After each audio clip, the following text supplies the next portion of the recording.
Achieving your dreams by controlling your mind. The secret of meditation. Anand Bhatt. Part I. Introduction from Swami Vivekananda. 1. Desire is infinite, its fulfillment limited. Desire is unlimited in everyone. The power of fulfillment varies. Thus some are more successful than others in life. 2. This limitation is the bondage we are struggling against all our lives. 3. We desire only the pleasurable, not the painful. 4. The objects of desire are all complex, pleasure-giving and pain-bringing, mixed up. 5. We do not or cannot see the painful parts in objects, we are charmed with only the pleasurable portion.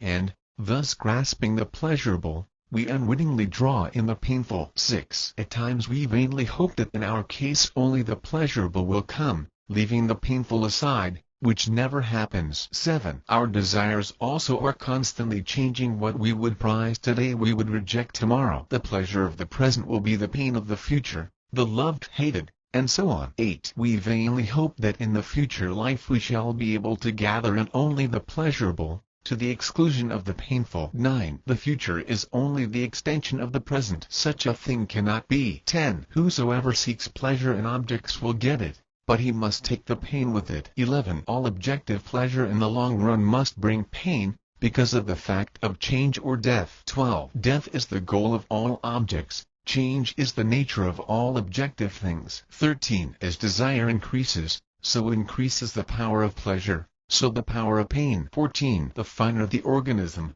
the higher the culture, the greater is the power to enjoy pleasure and the sharper are the pangs of pain. 15. Mental pleasures are greatly superior to physical joys. Mental pains are more poignant than physical tortures. 16. The power of thought, of looking far away into the future, and the power of memory, of recalling the past to the present, make us live in heaven.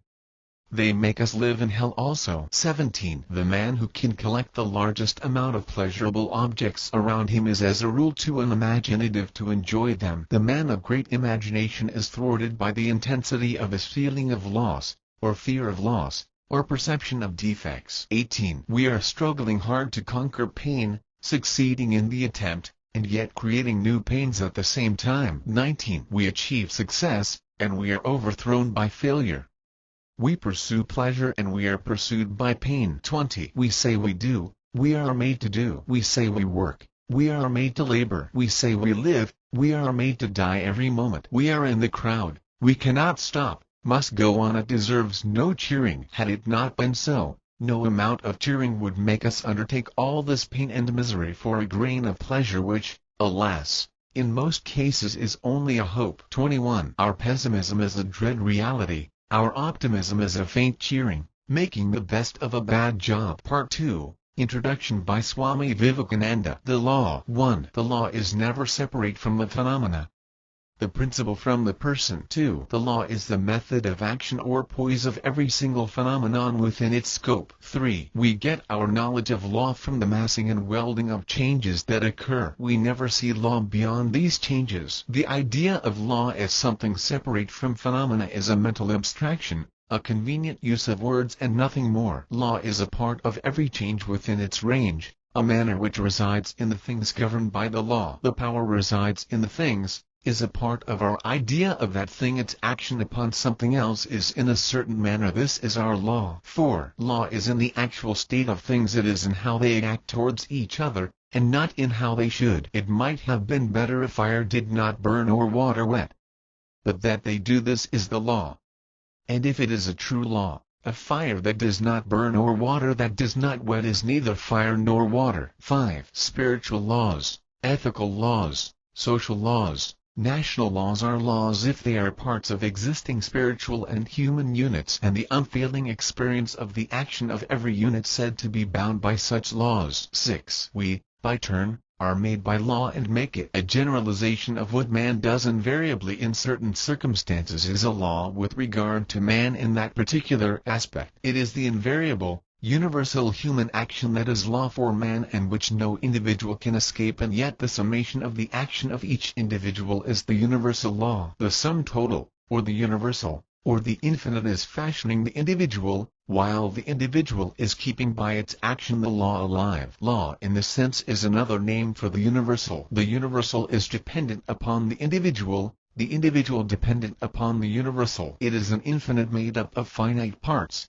an infinite of number, though involving the difficulty of assuming an infinity summed up of finites, yet for all practical purposes, it is a fact before us. And as the law, or whole, or the infinite cannot be destroyed and the destruction of a part of an infinite is an impossibility, as we cannot either add anything to or subtract anything from the infinite, each part persists forever. 7. Laws regarding the materials of which the body of man is composed have been found out, and also the persistence of these materials through time has been shown. The elements which composed the body of a man 100,000 years ago have been proved to be still existing in some place or other. The thoughts which have been projected also are living in other minds. 8. But the difficulty is to find a law about the man beyond the body. 9. The spiritual and ethical laws are not the method of action of every human being. The systems of ethics, of morality, even of national laws, are honored more in the breach than in the observance. If they were laws, how could they be broken? 10. No man is able to go against the laws of nature. How is it that we always complain of as breaking the moral laws,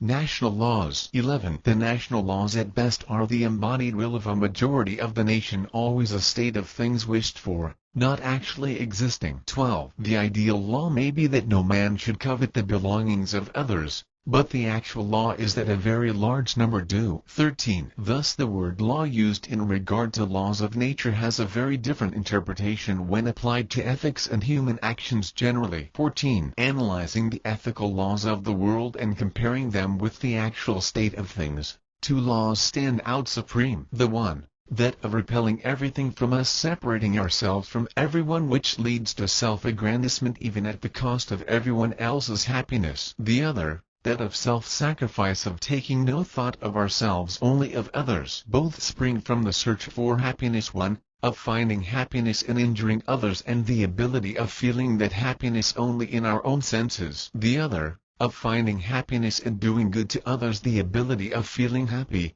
as it were, through the senses of others. The great and good of the world are those who have the latter power predominating. Yet both these are working side by side conjointly.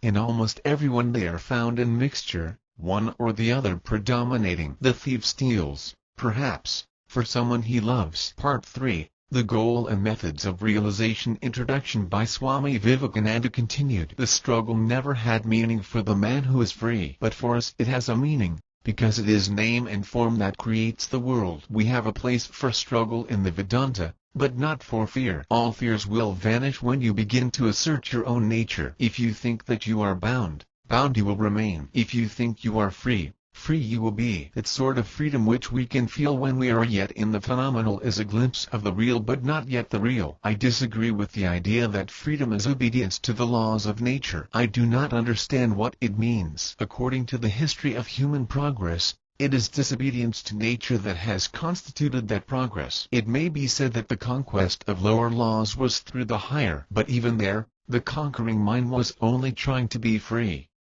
And as soon as it found that the struggle was also through law, it wanted to conquer that also. So the ideal was freedom in every case. The trees never disobey law. I never saw a cow steal. An oyster never told a lie. Yet they are not greater than man. This life is a tremendous assertion of freedom.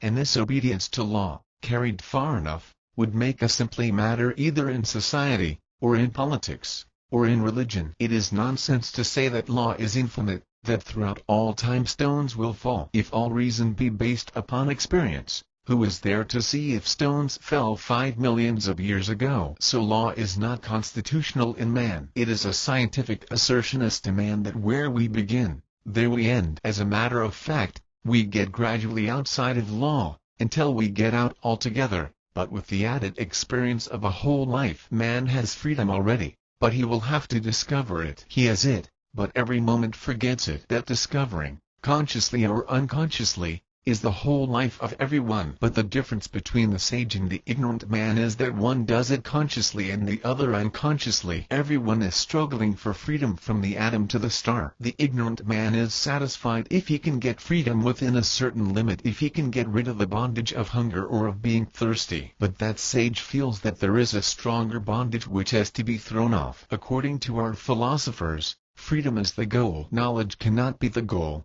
because knowledge is a compound. It is a compound of power and freedom, and it is freedom alone that is desirable. That is what men struggle after. Simply the possession of power would not be knowledge. For instance, a scientist can send an electric shock to a distance of some miles, but nature can send it to an unlimited distance. Why do we not build statues to nature then? It is not nature law that we want, but ability to break law. We want to be outlaws. If you are bound by laws, you will be a lump of clay. Whether you are beyond law or not is not the question, but the thought that we are beyond nature law. Upon that is based the whole history of humanity. For instance, a man lives in a forest, and never has had any education or knowledge. He sees a stone falling down, a natural phenomenon happening, and he thinks it is freedom. He thinks it has a soul, and the central idea in that is freedom. But as soon as he knows that it must fall, he calls it nature dead,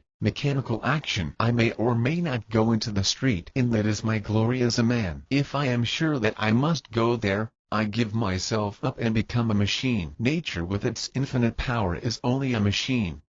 Freedom alone constitutes sentient life. The Vedanta says that the idea of the man in the forest is the right one. His glimpse is right, but the explanation is wrong. He holds to this nature as freedom and not as governed by law. Only after all this human experience we will come back to think the same, but in a more philosophical sense. For instance, I want to go out into the street. I get the impulse of my will, and then I stop. And in the time that intervenes between the will and going into the street, I am working uniformly. Uniformity of action is what we call law. This uniformity of my actions, I find, is broken into very short periods, and so I do not call my actions under law. I work through freedom. I walk for 5 minutes. But before those 5 minutes of walking, which are uniform, there was the action of the will, which gave the impulse to walk. Therefore man says he is free, because all his actions can be cut up into small periods. And although there is saneness in the small periods, beyond the period there is not the same saneness. In this perception of non-uniformity is the idea of freedom. In nature we see only very large periods of uniformity, but the beginning and end must be free impulses. The impulse of freedom was given just at the beginning, and that has rolled on. But this, compared with our periods, is much longer. We find by analysis on philosophic grounds that we are not free. But there will remain this factor, this consciousness that I'm free. What we have to explain is how that comes. We will find that we have these two impulsions in us. Our reason tells us that all our actions are caused, and at the same time, with every impulse we are asserting our freedom. The solution of the Vedanta is that there is freedom inside, that we are really free, but that our actions are percolating through body and mind, which are not free. As soon as we react, we become slaves. A man blames me, and I immediately react in the form of anger. A little vibration which he created made me a slave. So we have to demonstrate our freedom. The man who wants money is striving for freedom to get rid of the bondage of poverty. Every action of man is worship, because the idea is to attain to freedom, and all action, directly or indirectly, tends to that. Only those actions that deter are to be avoided. The whole universe is worshipping, consciously or unconsciously.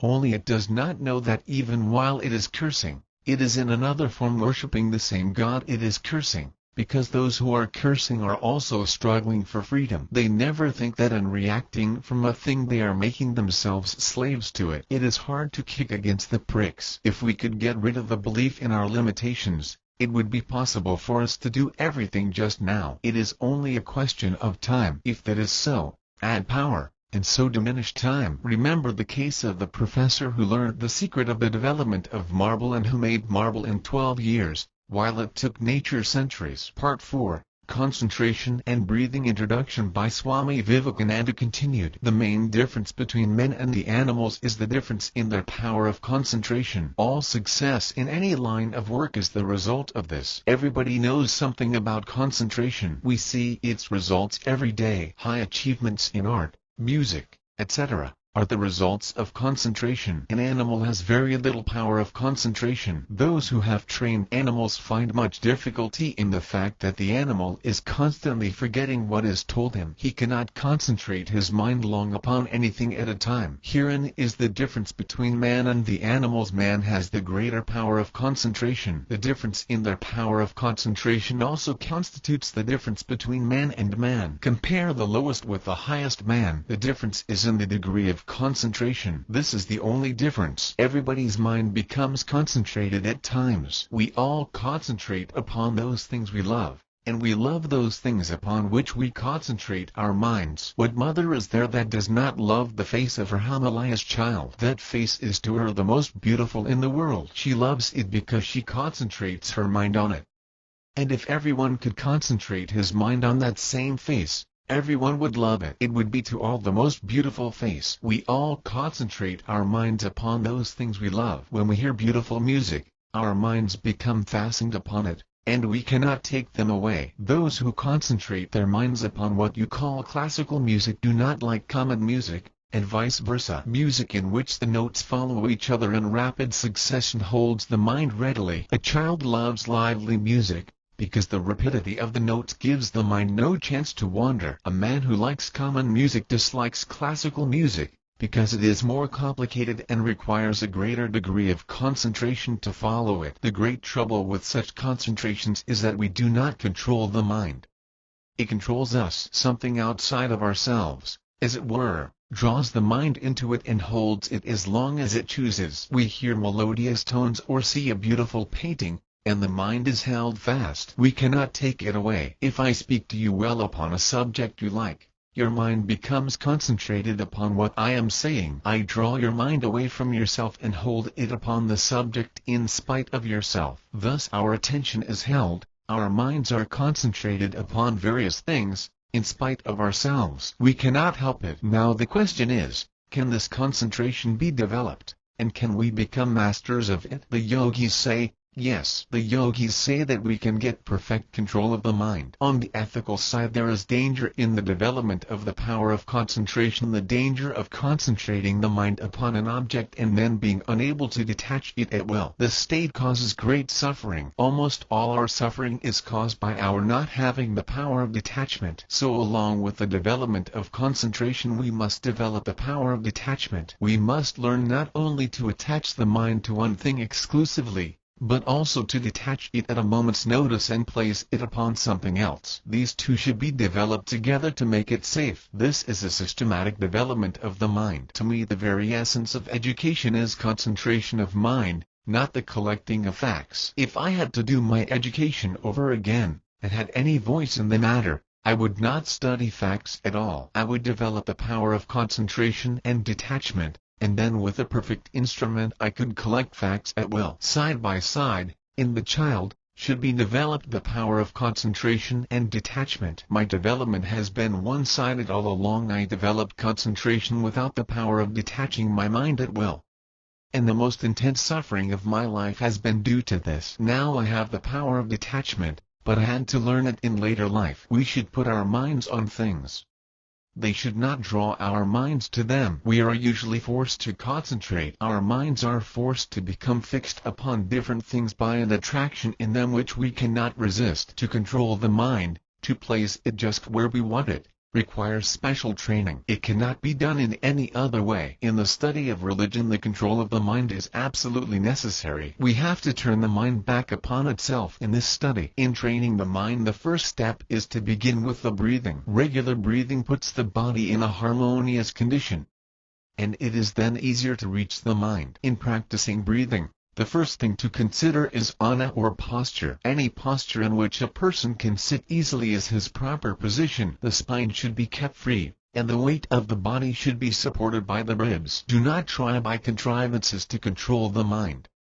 Simple breathing is all that is necessary in that line. All austerities to gain concentration of the mind are a mistake. Do not practice them. The mind acts on the body, and the body in its turn acts upon the mind. They act and react upon each other. Every mental state creates a corresponding state in the body, and every action in the body has its corresponding effect on the mind. It makes no difference whether you think the body and mind are two different entities, or whether you think they are both but one body, the physical body being the gross part and the mind the fine part. They act and react upon each other. The mind is constantly becoming the body. In the training of the mind, it is easier to reach it through the body. The body is easier to grapple with than the mind. The finer the instrument, the greater the power. The mind is much finer and more powerful than the body. For this reason it is easier to begin with the body. The science of breathing is the working through the body to reach the mind. In this way we get control of the body, and then we begin to feel the finer working of the body,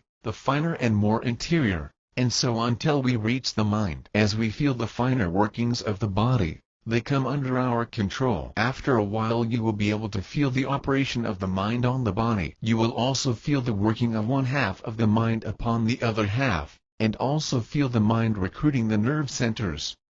For the mind controls and governs the nervous system. You will feel the mind operating along the different nerve currents. Thus the mind is brought under control by regular systematic breathing, by governing the gross body first and then the fine body. Anand Bhatt, Achieving Your Dreams by Controlling Your Mind, the Secret of Meditation. We read about and hear a lot of skeptics complain about the damage that the phrase "you can achieve your dreams" has on children and society. The most common criticism of a "go for your dreams" philosophy is that there is a high risk of causing an expectation that everyone should be able to reach their goals effortlessly, and that the mantra has created a generation with severe entitlement issues. Personally, I think the problem is not one of the philosophy itself, but that we never clarify what or which goals are worth going after. If it takes the same amount of effort to become a great scientist or inventor as it does to become a Hollywood celebrity, then the choice of pursuing the latter appears that much more self-indulgent. Gone are the days where the entertainment industry was money for nothing and chicks for free, as the classic rock band Dire Straits put it.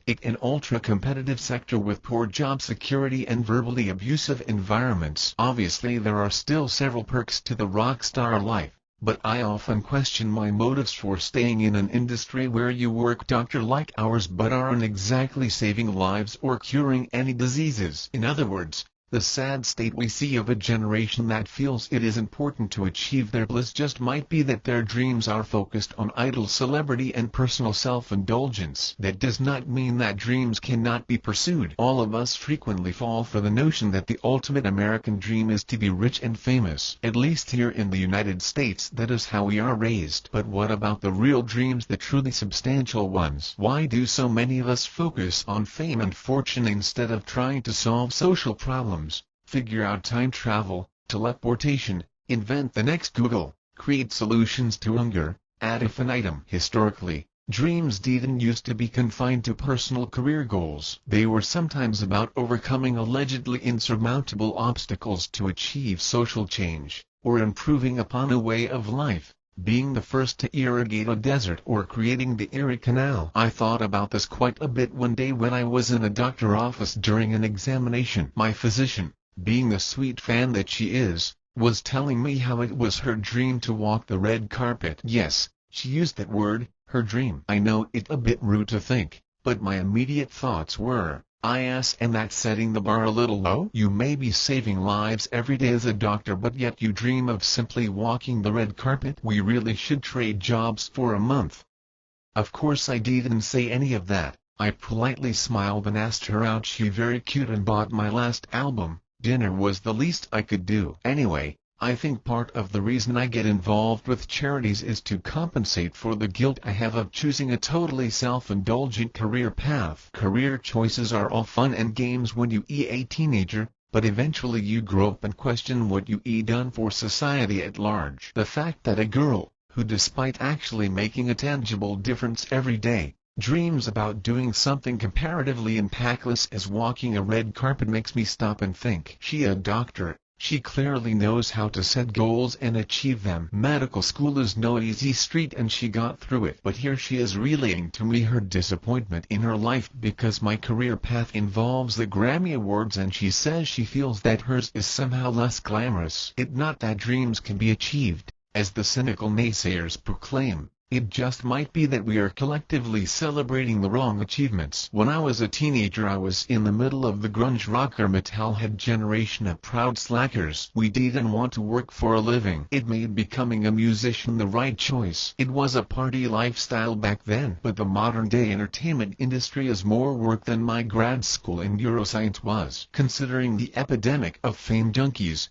it really makes you wonder why, if you ask a kid what their dream is, it involves some sort of rock star, movie star, or reality star goal. The contents of this book will indeed help someone achieve their dream of celebrity, but I make no promise that they will enjoy that achievement, especially considering that the effort involved with reaching and maintaining an entertainment industry goal is at least equal to possibly achieving something of more meaning that we can share with our fellows. Grammy Day, for me at least, starts at 10:30 a.m. and lasts until 2:30 a.m. That is a solid 16 hours. Some of my red carpet interviews are often scheduled to begin at 12:30, and I often glad I am fortunate enough to knock a few of them out early in the day before the carpet traffic gets too insane. It usually so crowded by 3:30 p.m. that everyone from the security staff to the media becomes a bit burnt out and short-tempered. In fact, one year Hollywood actor Kevin Bacon nearly knocked me over while plowing through the crowd like an angry Smurf.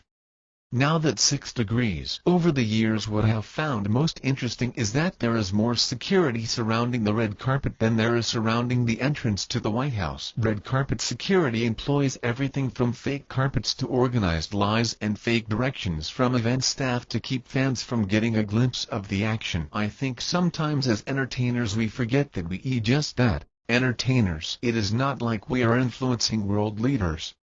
So why is it possible, with just a small amount of effort, to disturb an emergency room surgery or a fireman on the job, but nearly impossible for a fan to hop into the background of a celebrity interview? My request while reading this book is to keep such questions in mind. I hope readers will frequently reanalyze their goals to see if their dreams are truly what they want. If the philosophy is true and we can achieve anything we put our minds to, then there is no reason to limit ourselves to something as fleeting as a red carpet walk and the like. And trust me, a red carpet may be fun the first couple of times, but it becomes all in a day work pretty quickly. Awesome social perks withstanding. The really fun Buddhist story about choosing the right goals. An old monk and the Buddha were walking down the bank of a river. The old monk turns to the Buddha and say, "Watch this. My decades and decades of meditation practice have given me the powers of levitation. I can float on air. It took my whole life to figure this out, but I achieved my goal. Look."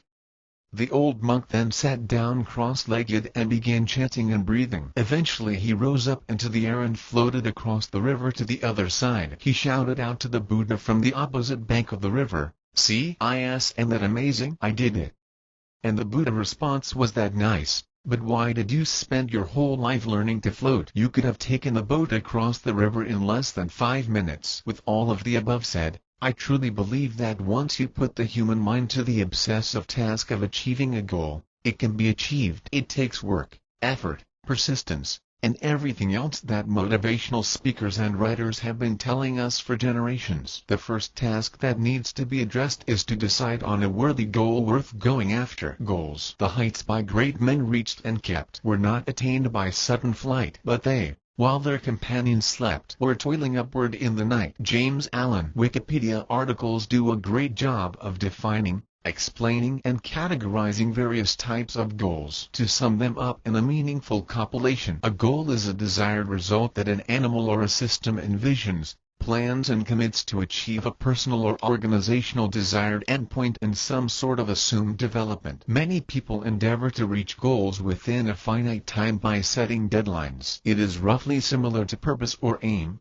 the anticipated result which guides reaction, or an end, which is an object, either a physical object or an abstract object, that has intrinsic value. Goal setting ideally involves establishing specific, measurable, attainable, realistic and time-targeted objectives. Work on the goal-setting theory suggests that it can serve as an effective tool for making progress by ensuring that participants have a clear awareness of what they must do to achieve or help achieve an objective. Goal-setting theory was developed by Edwin A. Locke in the 1960s. His first article on goal-setting theory was Toward a Theory of Task Motivation and Incentives, which was published in 1968. On a personal level, the process of setting goals allows people to specify and then work towards their own objectives, most commonly financial or career-based goals. Goal setting comprises a major component of personal development. A goal can be long-term or short-term. Short-term goals expect accomplishment in a short period of time, such as trying to get a bill paid in the next few days. The definition of a short-term goal need not relate to any specific length of time. In other words, one may achieve or fail to achieve a short-term goal in a day, week, month, year, etc. The time frame for a short-term goal relates to its context in the overall timeline that it is being applied to. For instance, one could measure a short-term goal for a month-long project in days, whereas one might measure a short-term goal for someone's lifetime in months or in years. Planners usually define short-term goals in relation to a long-term goal or goals. Individuals can set personal goals. A student may set a goal of a high mark in an exam. An athlete might run 5 miles a day. A traveler might try to reach a destination city within 3 hours. Financial goals are a common example: to save for retirement or to save for a purchase. Managing goals can give returns in all areas of personal life. Knowing precisely what one wants to achieve makes clear what to concentrate and improve on, and often subconsciously prioritizes that goal. Goal setting and planning goal work promotes long-term vision and short-term motivation. It focuses intention, desire, acquisition of knowledge, and helps to organize resources. Efficient goal work includes recognizing and resolving all guilt, inner conflict or limiting belief that might cause one to sabotage one's efforts. By setting clearly defined goals, one can subsequently measure and take pride in the achievement of those goals. One can see progress in what might have seemed a long, perhaps impossible, grind. Achieving complex and difficult goals requires focus, long-term diligence and effort. Success in any field requires foregoing excuses and justifications for poor performance or lack of adequate planning.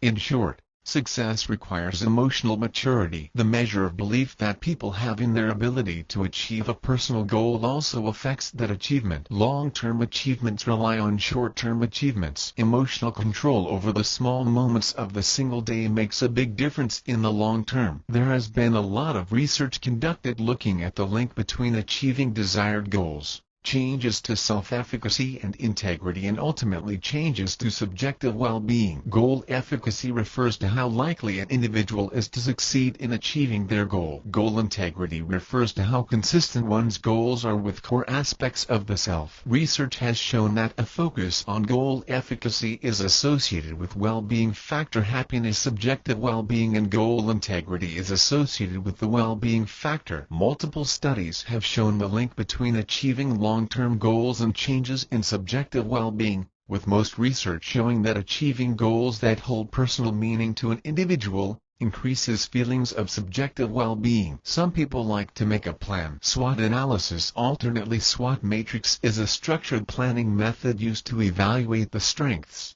weaknesses, opportunities, and threats involved in a project or in a business venture. A SWOT analysis can be carried out for a product, place or person. It involves specifying the objective of the business venture or project and identifying the internal and external factors that are favorable and unfavorable to achieving that objective. The technique is credited to Albert Humphrey, who led a convention at the Stanford Research Institute, now SRI International, in the 1960s and 1970s using data from Fortune 500 companies. Setting the objective should be done after the SWOT analysis has been performed. This would allow achievable goals or objectives to be set for the organization. Strengths, characteristics of the business or project that give it an advantage over others. Weaknesses are characteristics that place the team at a disadvantage relative to others. Opportunities, external elements that the project could exploit to its advantage. Threats, external elements in the environment that could cause trouble for the business or project. Identification of SWOTs is important because they can inform later steps in planning to achieve the objective. First,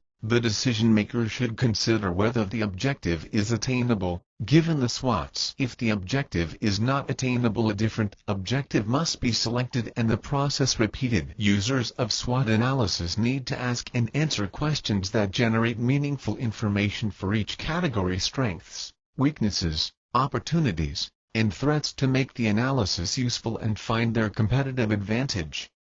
wikipdia.org.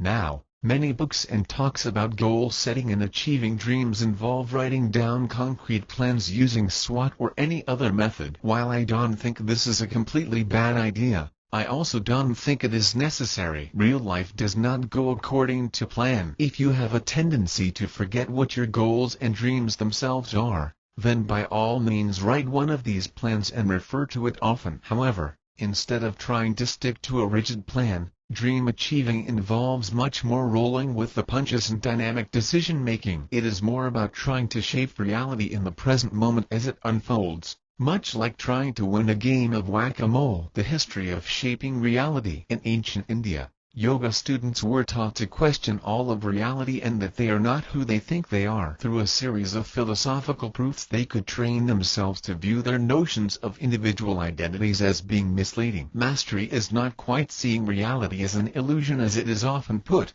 but more like an acceptance of the limitations of our perceptions. Things are not exactly as they seem. In Buddhist terms, things do not exist inherently of themselves. Back in the day, until a student became an expert in not taking their perceptions too seriously, they could and move on to the next level. Fortunately for us, this information is in books and we can fast forward through the tedious and sometimes painful Eastern educational process. However, similar to learning math, if you really don't understand the basics, you can understand what next. Try teaching calculus to a toddler that is just grasping the concept of addition. You'll quickly see he'll be frustrated and confused. Mastering the concept of emptiness and the real self, which are terrible terms to describe the contents of this lesson. BTW, if the Dalai Lama is reading this, please revamp the translations because the phrase empty of inherent existence is ridiculous in English. Rest assured, I am going to save you the years and tears of meditation practice with this following takeaway. Don't trust your thoughts. Once again, don't trust your thoughts. We not always right. The human mind is built for speed, not accuracy. What you think of as you is and as exactly as you think it is. What you think of as someone else other than you is and exactly as your brain has concluded. What you think of as something is also not exactly as you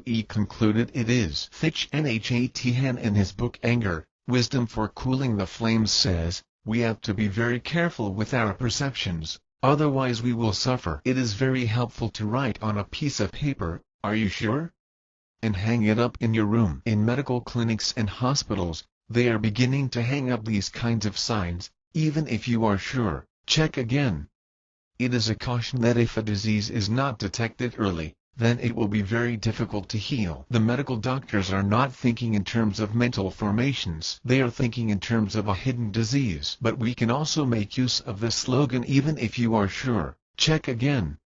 We have made ourselves suffer. We made a hell for ourselves and our beloved ones because of our perceptions. Are you sure of your perception? There are people who suffered from a wrong perception for 10 or 20 years. They are sure the other person has betrayed them or hates them, even though the other person has only good intentions. A person who is the victim of a wrong perception makes himself and the people around him suffer a lot. When it comes to achieving your dreams, we essentially talking about molding and forcing reality to your desires. If you are an expert on Vedanta and Buddhist philosophy, that's awesome. That means you understand the poorly translated and often horribly explained concept of emptiness and you are ahead of the game. But, if this is a new lesson for you, don't worry. In terms of shaping your reality, just remember that things are not as they appear, including your concept of yourself, and that you should doubt your thoughts often. The second concept of real self is a bit more philosophical. But the important crux of the study is to understand the interconnectedness of everything. Of course, this leads to thinking about cause and effect, and I found it important to acknowledge that even the conclusion that everything has a cause and every action has an effect should be doubted. Total random and/or black swan events are possible whether we like it or not. More on randomness later. To the credit of the strict ancient methodology, it should be noted that these concepts need to be truly felt effortlessly and habitually. It's not enough to just intellectually agree with them, because we run the risk of second-guessing ourselves into failure if we haven't put down a strong conceptual foundation. We must master ourselves before we can master the world outside of ourselves. Meditation is not just for relaxation. When most think of meditation, their first thought is it a technique to distress and relax. To say meditation is for relaxation is to say food's sole purpose is for taste. While we may like to eat for taste, there is a whole nutritional and biochemical aspect of food that can be ignored nor denied. Meditation is the same way. Some forms of meditation may be relaxing, but the major purposes of meditation can be to improve focus, solve problems and riddles, and/or learning to control the mind, much like taming a horse. In fact, there is an interesting phenomenon in that one type of meditation may cause the progress of another to slide, as if they were on some sort of seesaw. Analytical meditation yields amazing results in terms of understanding the true nature of the reality, distinguishing between perception and actuality, predicting how events will unfold, and coming up with the right answers at the right time in order to best achieve goals. However, too much analytical meditation can drive you nuts, make you irritable. Relaxing meditation, on the other hand,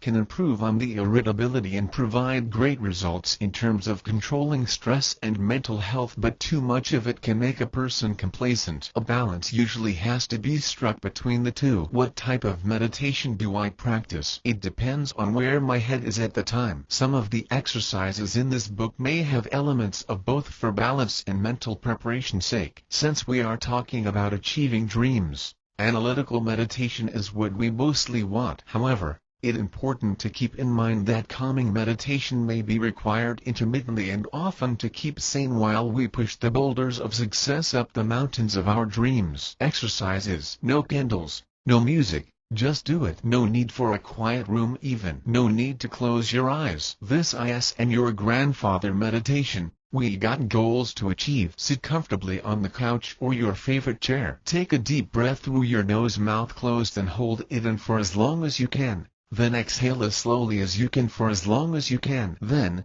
inhale again through your nose for as long as you can. Draw in a breath. Hold it. Take notice of the sensation on your forehead or in your sinuses as you are holding your breath. When you are ready, exhale slowly for as long as you can. Repeat the inhale, hold, exhale pattern 3 more times. This time on the exhale, take notice of all the entertaining thoughts going through your head. Each time you inhale and exhale, your mind is thinking about something. What is it thinking about? Chores? Desires? Are you angry? Envious? Are you thinking about how strange meditation is, or are you thinking about how great it feels? Repeat the inhale, hold, exhale pattern 3 more times, but this time count to 100 inches your head.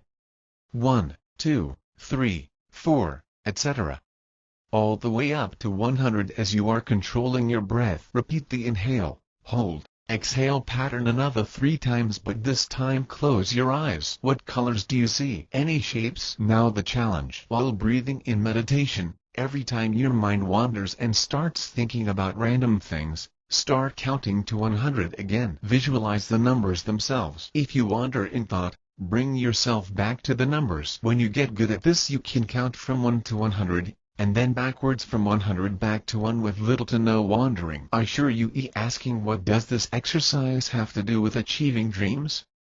The answer is everything. Through practice we are building a foundation of strong will, determination, open-mindedness, and focus. Eventually a person can get so good at focusing that they can skip the breathing part of the meditation and go straight into a controlled state intuitively. And when life throws obstacles at your goals, this in-the-zone state is exactly what needed to jump the hurdle successfully. You are the center of your world, your universe, if you wish to be so bold. Sit comfortably on the couch or your favorite chair. Take a deep breath through your nose, mouth closed, and hold it in for as long as you can. Then exhale through your nose as slowly as you can for as long as you can. Then, inhale again through your nose for as long as you can. Draw in a breath. Hold it. Take notice of the sensation on your forehead or in your sinuses as you are holding your breath. When you are ready, exhale slowly for as long as you can. Repeat the inhale, hold, exhale pattern 3 more times. This time on the exhale, take notice of all the entertaining thoughts going through your head. Now,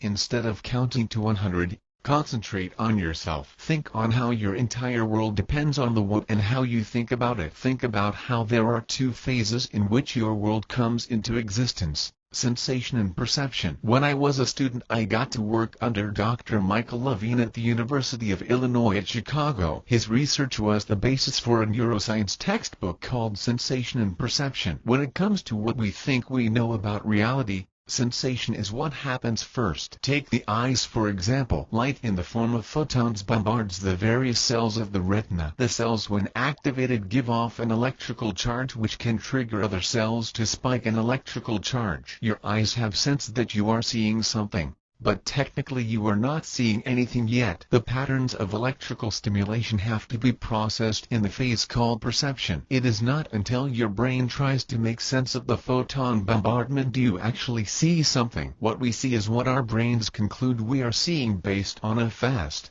but not as accurate as we think, assessment of electrical impulses. Hearing works in a similar way. An iconic Buddhist question that is supposed to be a riddle. Seriously, Dalai Lama, please update the teachings at least a little before they get deemed obsolete as the old. If a tree falls in a forest, does it make a sound? The answer is an emphatic no. It vibrates what is around it, perhaps making sound waves, but it is and until those waves vibrate the little hairs in the ear which trigger electrical impulses that are then processed to perceive something, can it be called a sound. A sound is in our mind. It is what our brains have concluded to be what is from trying to distinguish or create patterns out of raw electrical signals during the sensation phase. Taste, touch and smell work the same way. So while you eat, breathing in a controlled manner, think about how limited your reality is. Are you really hearing that noise outside? Or do you think you are hearing that noise outside based on sound waves moving little hairs in your ears? Is your brain correct in identifying that sound? Do you hear it exactly as it was intended? Does what you hear exist in and of itself? Or are there parts of the sound you are incapable of hearing? Are there waves being made that your ears can detect? Is that a door on the front of your room, or is just a rectangle? What makes it a door? You. Social convention. What is a rectangle anyway? Does it still exist as a rectangle if you take away one of the sides? Is it existence dependent upon having 4 sides placed in an exact form? What else in your reality works this way? What about you? Do you exist in and of yourself, or is your existence also dependent on parts and conditions? What are you anyway? If your whole reality is dependent on your perception, does that make you the creator? OMG, what about everyone else? Through sensation and perception, are they the creators of their realities too? If you switched place with one of them, would you still exist? Or would you be them and they would be you, and therefore you could have switched places and neither of you would know the difference? Does the richest man in the world have it better than me? Or am I actually him anyway and don't know it? Holy crap, am I both of us at the same time? As crazy as your line of thinking might get, feel free to go with it. You won't go insane. That last question is strange but is an important smack in the face of envy. Think about it. Would you really want to trade identities with someone else? It's possible that you are a struggling artist who envies a celebrity, but if you think about it, what you want is to trade circumstances with that person, not identities. When we say that we would like to be somebody, we are really saying that we perhaps like their fame, intelligence, power, wealth, position, etc. But exchanging selves or identities is a whole different matter. To be the other person, we would have to no longer be ourselves. We would be that other person instead, with their memories and sense of I am. If I woke up as Usher tomorrow, I would be Usher, no longer Anand. I have Usher mind and body. My concept of being Anand would no longer exist. Screw that. IWOULDN mind trading radio chart positions with the guy every now and then. But if I traded identities, I have no way to appreciate it. I be Usher, who takes being Usher for granted just as much as I take being Anand for granted. It all either of us know. This is an important conclusion to come to grips with. We are who we are, and even though we all want more out of life, We still want our life stories to be from our point of view. If we woke up as someone else we have no idea, so such a trading of places other than external circumstance would be meaningless. And as far as external circumstances go, I don't know about you, but I've been more successful during bouts of admiration versus envy. The difference between the two is another great thing to meditate on. The Spanish language can keep you sane. There is an interesting difference between the Spanish and English languages in how we describe mental states. For instance, in English we would say the sentence I am hungry, but in Spanish we would say I have hunger. The Spanish is more accurate to what is actually going on. In fact, if we think about it, the phrase I am hungry is total nonsense unless your name is actually Hungry. Hungry Bat. I wonder if I still have a career with that crazy name. Yet we say it, and we confuse our emotions and mental states with our beings. I am sad, I am happy, I am angry. Not really. It is helpful to think of emotional states in the Spanish grammar sense. Estoy triste. I am in a state of sadness makes more sense, because it will pass, and like all of our thoughts we can opt to not take it seriously. In fact, we can go further by questioning whether we ourselves have hunger, or do our bodies have hunger? Further, am I the same thing as my body? Am I even the same thing as my mind? When working towards a goal, do I get temporarily burnt out, or are my mind and body burnt out? Am I tired, or do I temporarily have feelings of tiredness? It is important to regularly assess and question what we feel and believe, all the way down to realizing that sensations and feelings of us are really belonging to us. I'll say it again, they belong to us. At the end of the day, we are the master should we choose to be. When we feel like our endeavors may be pointless, and we will from time to time, that feeling belongs to us. That entire notion and thought process is ours. I'm not saying we should snap our fingers and force more positive emotions when we want them. That is disingenuous. What I am saying is, at the very least, it is beneficial to acknowledge that those notions and thought processes are not as solid and substantial as we are often so quick to believe. Concentration and focus. In ancient India, concentration practice is known as dharana. By definition, to concentrate is to direct or focus mental thoughts or forces. Unlike height, which is determined quite a bit by genetics, we can develop concentration skills with a lot of practice. My favorite fictional example of this is from the TV show Psych. In Psych, the lead character father trained him since he was a child to do all sorts of extraordinary mental tasks, to the point where as an adult he is able to fake being psychic to get a job in the police department, hence the name of the show. There is a scene in one of the episodes where the character is a child in a bar or restaurant with his father,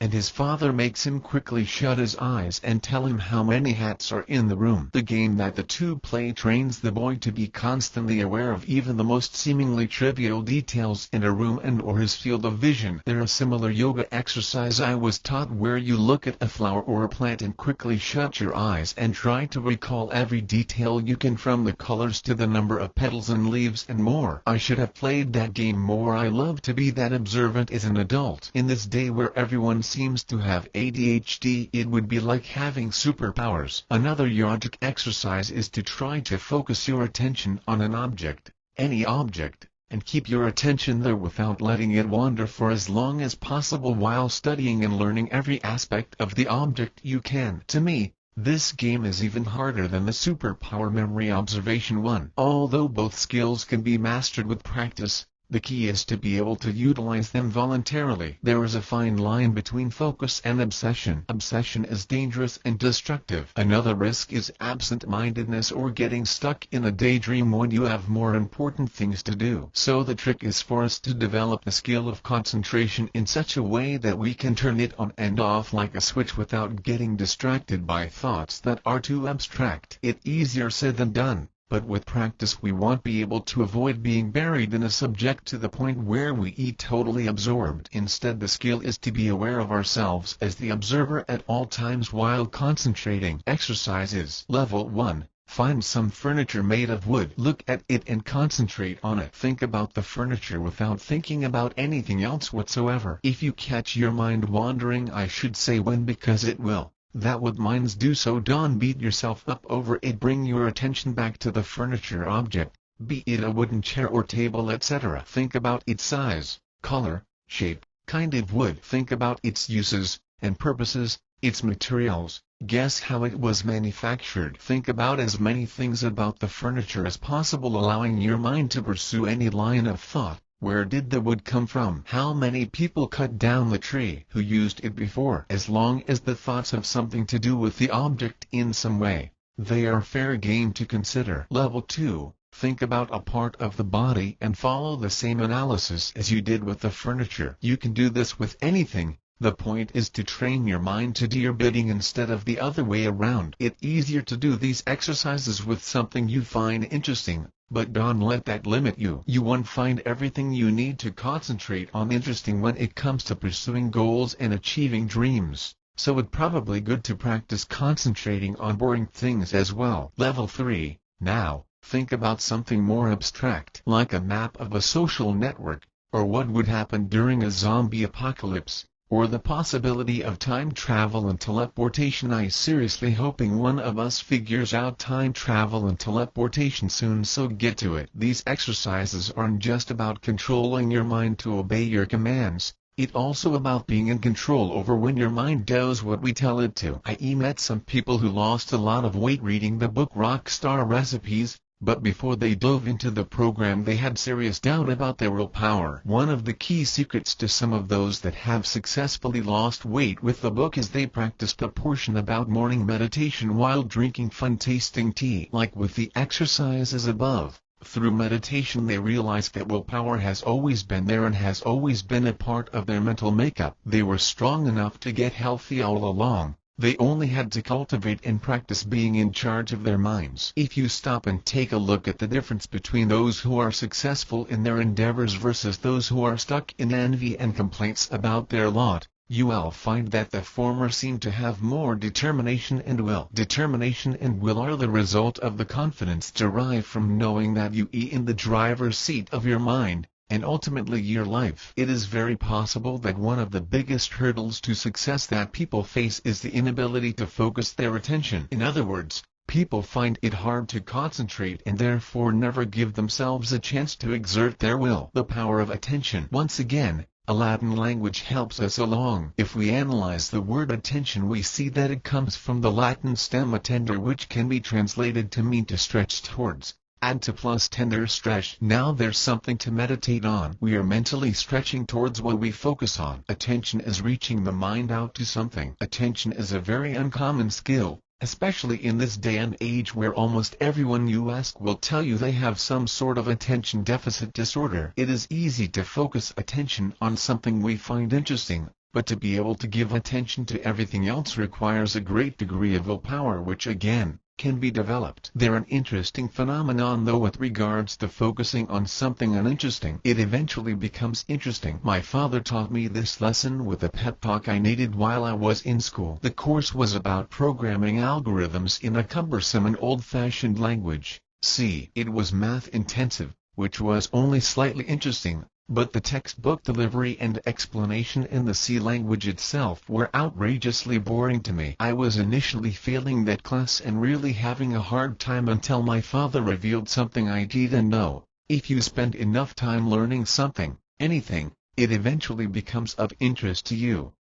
No matter what interest, it turns out, including our complicated likes and dislikes, are not inherently part of our personality makeup. We are not necessarily automatically drawn by something and repelled by another. Our attention towards something can actually cultivate interest. It works. I eventually got a good grade in the algorithms class and went on to do graduate school research with various artificial intelligence algorithms. To my surprise, I even taught a course on it years later. Something I initially found horribly boring became interesting to me because my situation forced me to get involved in the subject matter. Give it my attention. Like a little boy focusing sunlight through a magnifying glass to burn ants. Yes, little boys do that. We can focus our attention onto something and yield a power we didn't know we had. When done successfully, Attention practice can bring out a genuine confidence that can really help get through the obstacles on the way to reaching our goals. Indian yogis spend a great deal of their time practicing attention and focus in order to perfect their concentration abilities. When you mentally trying to solve the mysteries of the universe and transcend emotion, you need all the concentration powers you can get. When we apply such practice to our endeavors, we can reap amazing rewards. Let's think about the etymology of the word attention again. Mainly the part about drawing or stretching towards a direct object. What is stretching towards that object? Is it you? Our minds? What about us is focusing that attention, and what exactly are we drawing towards the direct object with? Laser-focused thoughts? Whose thoughts? Yours? Mine? Ours? If we already concluded, like we have earlier in the book, that the you, or I, does and exist in the exact way we think it does because of our mind-mediated perception, then perhaps we can at least safely determine that there is some sort of awareness that obediently stretches toward that object or thing. We can control our minds through this general sense of vague awareness of ourselves and our thoughts. If attention is focusing our consciousness and thoughts like a magnifying glass focuses sunlight, then also like the magnifying glass, without the focusing ability, the light would be too scattered to have any impact on the doomed ants, just as our thoughts would be too scattered to have any impact on our objectives. Attention moves in two directions: inward to focus on what our thoughts and mind are doing, metacognition, and outward to focus on objects, subjects, ideas, and anything else outside of our mind space. Practicing the skill works in both directions. Once again, the purpose of practice is to get a good grasp on voluntarily using attention and concentration powers instead of wildly being impressed with something and then that something getting your attention outside of your control. A pretty girl walking by is always going to grab my attention, but that is nowhere near as useful and beneficial as my deciding by my own volition to focus my attention on learning about how the biochemistry of what I eat affects my physique so I can better exploit the process. I have friends who are obsessed with the History Channel. They spend hours a week directing their attention and filling their minds with all sorts of trivia. Unfortunately, some of them are disappointed with their career progress, and they complain about how they hate spending time doing what it takes to keep their heads above water career-wise. This is especially common in the entertainment industry, which is often like being trapped in the movie Mean Girls. I have to wonder if they spent less time and energy learning more about something they already find interesting that can be directly applied to progressing their lives and more time and energy focusing on something more utilitarian. Would they be more satisfied with their situations? Another trick is to try to find interesting features of the uninteresting. Back in the day we used to have submit our own SoundScan reports for CDs. Yes, those obsolete things sold at concerts. SoundScan is a Nielsen company that keeps track of music sales. These days, since everything is digital, the responsibility lies on the retailer, and I'm pretty sure there is a substantial level of automation. But in the days of CDs that a band sold directly, every week I had to go through the tedious task of documenting every disc sold and submitting an annoyingly detailed report on SoundScan server. It was time-consuming and boring. But if I didn't do it, the industry would and count those sales. A lot of death metal and Jack Daniels helped me get through the process, but what really did the trick is I started looking for patterns in the numbers. It eventually turned into an interesting game that helped me focus on the task at hand. Before they moved, I used to go to the Vedanta Center in the south side of Chicago every Sunday to hear a lecture. I find Vedanta fascinating, hence the intro from Swami Vivekananda. But yet every Sunday I found myself yawning uncontrollably. It's one thing to read Vedanta texts, but to try and sit still and listen to someone talking is straining. Churchgoers can relate. I so badly didn't want the Swami to see me yawning, especially every few minutes like I was doing. I had to practice counting my breaths while still listening in order to focus on the content of the lectures themselves. It was a real challenge not to space out. I never did stop yawning even though the subject matter was interesting, but I got more successful at paying attention as time went on. Isaac Newton was said to have a trick for learning. He would focus his attention on a subject and consider it continuously without a break until he slowly began to be satisfied with his knowledge about it. In reality, I think it is healthy and beneficial to follow your instincts when it comes to taking breaks. Personally, if I concentrating too much, my mind is really fighting to wander and I getting tired. I let my mind wander a bit and have fun before I reel it back in. The perils of multitasking. Multitasking has its place, no doubt, but we as a society tend to take it too far sometimes. One of the first harsh lessons of improving attention skills is training to think about and do one thing at a time. It is easier said than done, especially for someone like me who tends to open multiple web browsers because I can wait the 10th of a second for the first page to load and feel the need to do something else in the other windows while that's happening. There are times, however, where practicing to do one thing at a time is really beneficial. To do so not only requires, but improves upon, attention skills and patience. Exercises. Level 1, like we did with the furniture earlier in the book. Let practice some autonomy by choosing a new object to analyze. Pick out a familiar object to you. Look at it and concentrate on it. Think about the object without thinking about anything else whatsoever. When you catch your mind wandering, bring your attention back to the object. Think about its size, color, shape, smell, etc. Think about its uses and purposes, its materials. Ask yourself how it came into being existence. Think about as many things about the object as possible, allowing your mind to pursue any line of thought. Once again, as long as the thoughts have something to do with the object in some way, the thoughts are fair game. Now, think about the object's components one level at a time, from the largest components down to molecules, atoms, particles, vibrating strings. Use your imagination to mentally examine each component. Next, write down from memory everything you learned and imagined about the object. Finally, compare what you've written down with the object itself and note anything you may newly notice or failed to write. Tomorrow, do the same thing with the same object. Repeat the exercise and notice how each time you come back to consider the object you can discover new things. Also notice how your memory of what you wrote down previously improves. The gain in memory skills is an additional side product boost. Level 2. Pretend you the lead character of the TV show Psych. If you never seen the show before, don't worry about it. Pretend you whoever you want to be. Walk into a room, take a really quick glance around, then walk out. Write down everything in the room with as much details as you can from memory. Don't get discouraged if you discover you missed a great deal of things. This game takes some serious practice to get. I have seen people, though, that can walk into a room, leave less than a second later and recall how many pictures were on the wall, how many people were in each picture, who was wearing what in each picture, how many plants were in the room, even how many flowers were in a vase. There is infinite room for progress with this exercise because of the amount of complex details that are in a room, any room. It is said that the great magician and escape artist Houdini used to walk past a store window with a friend, and when they turned the corner they would write down everything they could remember in the store window and compare notes. After playing this game several times, Houdini's attention and memory skill improved to the point where his day-to-day ability to do card tricks and other feats got noticeably better. He is a household name to this day for his abilities. Some Hindu gurus in India have their students do these exercises in order to strengthen their confidence,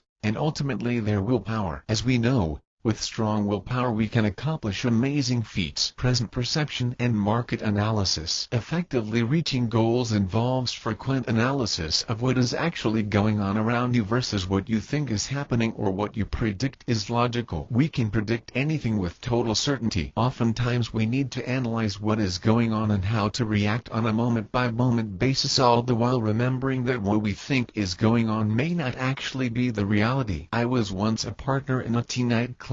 On paper it seemed like every star was aligned to ensure this was both a success financially and for the community. The club was in a city just northwest of Chicago, in an area where there was a lot of teen crime. Kids were getting into trouble left and right, a high school pregnancy and dropout rate, etc., etc. We did extensive market surveys and analysis. We collected a lot of data. The results were overwhelmingly in favor of opening a teen club. Almost every household in the town reported that parents would love to have a place where kids could dance, feel like adults and stay out of trouble. Kids were talking up a large buzz on social media about how they want nothing more than a teen nightclub in the neighborhood. We saw survey after survey, fielded phone call after phone call, Saw post after post from teens talking about how bored they are of sitting around smoking pot and playing video games and how they want nothing more than a teen nightclub to hang out at. We fell for the ultimate research fallacy.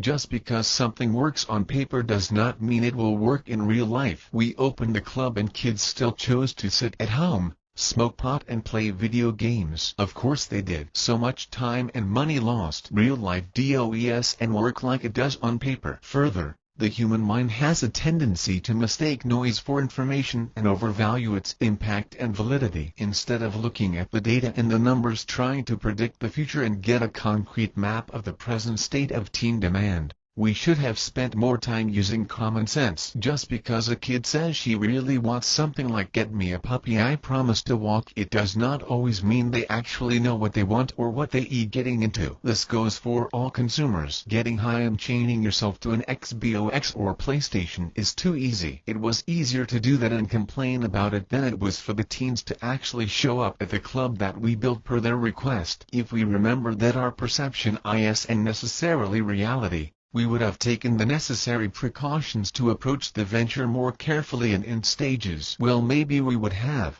Sometimes a bad plan implemented today is better than a great plan implemented tomorrow, but I should have known better than to expect validity from surveys and opinions. 3D TV fail. The 3D TV venture is one of the most comical mistakes in modern business history, right up there with Betamax. The mistake was that manufacturers focused on innovation versus taking into account the current status of the marketplace and the other players that would have needed to get involved. In order for 3D TV to be usable, 3D content has to be available. Content producers and providers have to agree to make 3D content available. A much larger orchestra was needing to be managed beyond just making a great product and assuming it would catch on. We see this mistake happen a lot. People often wrongly assume that if they make a great product, the rest will fall into place. The product itself, believe it or not, is only a small component in the complex architecture of success. You can get a big picture of a particular marketplace,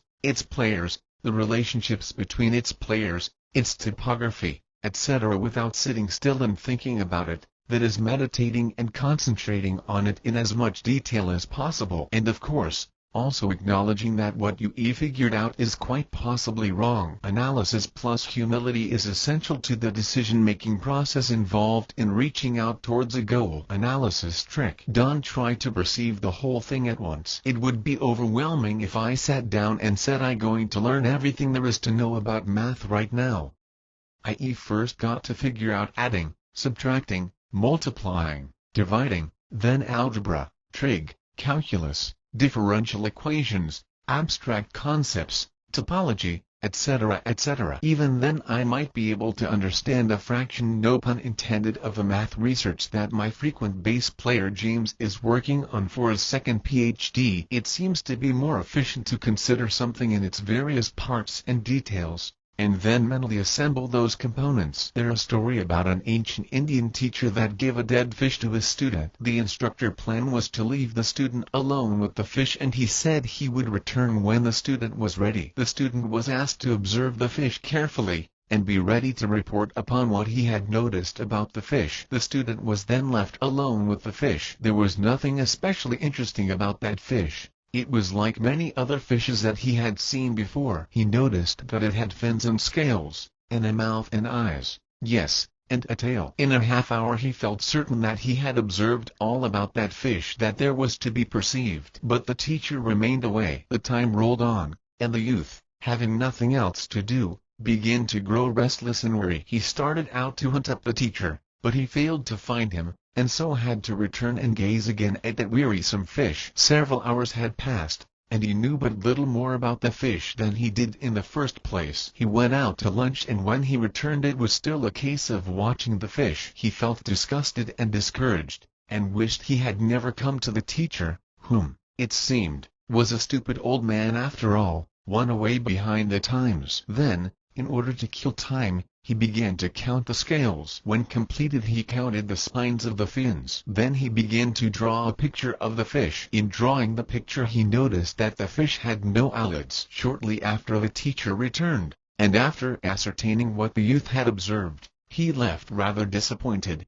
telling the boy to keep on looking and maybe he would see something. This put the boy on his mettle, and he began to work with his eyes, putting down little details that had escaped him before, but which now seemed very plain to him. He began to catch the secret of observation. Little by little he brought to light new objects of interest about the fish. But this did not suffice his teacher, who kept him at work on the same fish for 3 whole days. At the end of that time the student really knew something about the fish, and, better than all, had acquired the skills and habit of careful observation and perception in detail.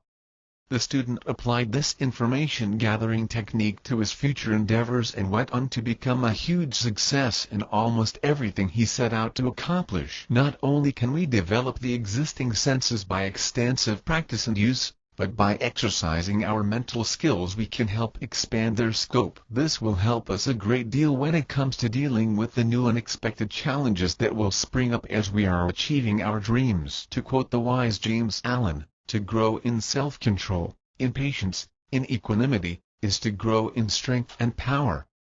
And you can only thus grow by focusing your consciousness upon a principle. As a child, after making many and vigorous attempts to walk unaided, at last succeeds, after numerous falls, in accomplishing this, so you must enter the way of power by first attempting to stand alone. Break away from the tyranny of custom, tradition, conventionality, and the opinions of others, until you succeed in walking lonely and erect among men. Rely upon your own judgment. Be true to your own conscience. Follow the light that is within you. All outward lights are so many will-o'-the-wisps. There will be those who will tell you that you are foolish, that your judgment is faulty, that your conscience is all awry, and that the light within you is darkness. But heed them not. If what they say is true, the sooner you, as a searcher for wisdom, find it out the better, and you can only make the discovery by bringing your powers to the test. Therefore, pursue your course bravely. Your conscience is at least your own, and to follow it is to be a man. To follow the conscience of another is to be a slave. You will have many falls, will suffer many wounds, will endure many buffetings for a time, but press on in faith, believing that sure and certain victory lies ahead. Search for a rock, a principle, and having found it, cling to it. Get it under your feet and stand erect upon it, until at last, immovably fixed upon it, you succeed in defying the fury of the waves and storms of selfishness. Revisiting the morning. Continuing with James Allen, if you have to commence your daily duties at a very early hour, and are thus debarred from giving the early morning to systematic meditation, try to give an hour at night, and should this, by the length and laboriousness of your daily task, be denied you, you need not despair, for you may turn your thoughts upward in holy meditation in the intervals of your work, or in those few idle minutes which you now waste in aimlessness. And should your work be of that kind which becomes by practice automatic, you may meditate while engaged upon it. That eminent Christian saint and philosopher, Jacob Boehme, realized his vast knowledge of divine things whilst working long hours as a shoemaker. In every life there is time to think, and the busiest, the most laborious is not shut out from aspiration and meditation. My favorite part of the day is morning quiet time. Now I do understand and am well aware that I have the unusual luxury of being able to wake up at 9 a.m. and sit still either reading or meditating until noon before I decide to do anything with the day, but rest assured, I too have days where I am to be somewhere by 8 a.m. On those days I find it best to wake up several hours earlier and either sit still and think about the day or read for at least 30 minutes before starting in on the tasks ahead. Quiet time. Without it, burnout will set in very quickly. Time and time again I learnt the hard way that I am not meant to jump out of bed in a frenzy and attempt to maintain that chaos throughout the day without serious emotional and physical damage. Research shows that regular quiet time can help people focus, make good decisions, and prepare individuals to succeed in the most demanding tasks. One study by scientists at the University of North Carolina at Charlotte discovered that students were able to significantly improve their performance on several tests after spending only 20 minutes a day for just 4 days. Zidane, 2010. So hide out and get some quiet time every morning and you will be impressed at what you can accomplish effortlessly throughout the day. My favorite quiet time beverage: my morning cup of tea. We got black, green, white, and herbal. There may be times when we have to forbid ourselves from having caffeine. On those days a good rooibos or ginger tea can provide an excellent start for the day. Black tea recipes. I'm not usually a fan of Assam black teas. Often this type of tea has the malty consistency of Guinness to me, and I gave up drinking Guinness for breakfast a long time ago. Unfortunately most, if not every, black tea we get in the United States is of the Assam variety. Most blended teas are okay, but usually not as strong. Some examples of brands that are blends are Lipton, Tetley, Red Label and Wagbakri. Lipton sells a Darjeeling, but it a bit pricey. Darjeeling is thinner and has a more fruity taste. I very particular to Nilgiri tea, the kind that grows in South Indian mountains, but it hard to get. I have to have someone in South India mail me a special package when I really want some. For most people, however, Assam tea is great and often a preferred choice. I suggest trying out a variety of different types and making a personal decision on what you like. Now, here the deal and the catch, I use loose tea. I try to stay away from tea bags unless I in a sad hurry, or there is nothing else available. I also going to explain the preparation of boiling tea that I learned from my father with my own additions of course. Notice I said boil, not steep. Also, unless you eat in the middle of nowhere and cannot get access to ethnic grocers, IWOULD and bother with teas from fancy stores. Their tea appears to often be 12 times the price and not as good. It sometimes appears to me that tea shops pull scams against non-Asians. A premium, really good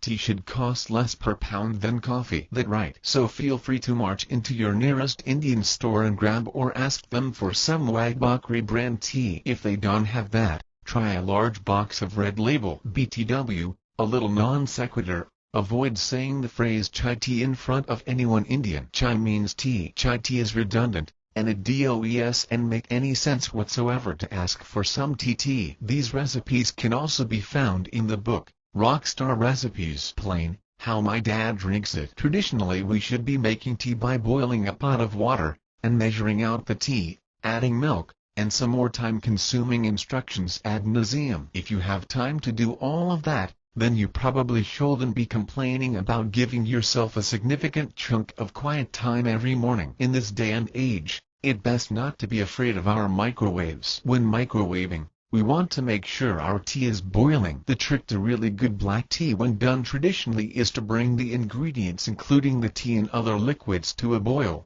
and letting it boil for as long as you can before it spills over. Plain black tea. 1 very large Pyrex glass measuring cup. 1 TBSP of tea preferably pre-cut in granules. Cup of water. Cup of skim milk or soy milk, or almond milk, etc. 1 strainer. 1 mug. Mix tea, water, and milk into the Pyrex and microwave for at least 3 minutes. You want it to boil but not overflow. You may have to do 4 or 5 minutes. Carefully remove from the microwave. Stir a bit, then strain into your mug. Enjoy. With all of these tea recipes, you can add sweetener to taste. There's nothing wrong with that. Although, if I catch you doing it I'll probably call you nasty ugh sugar in tea. But, to each his own. If you never had tea made this way before, then you welcome. Aside from the fantastic flavor, each sip will safely raise your glutamate, serotonin, and adrenaline levels in an intense, smooth, and seemingly magical way. Masala black. You can buy tea masala spices at the Indian store where you bought your tea,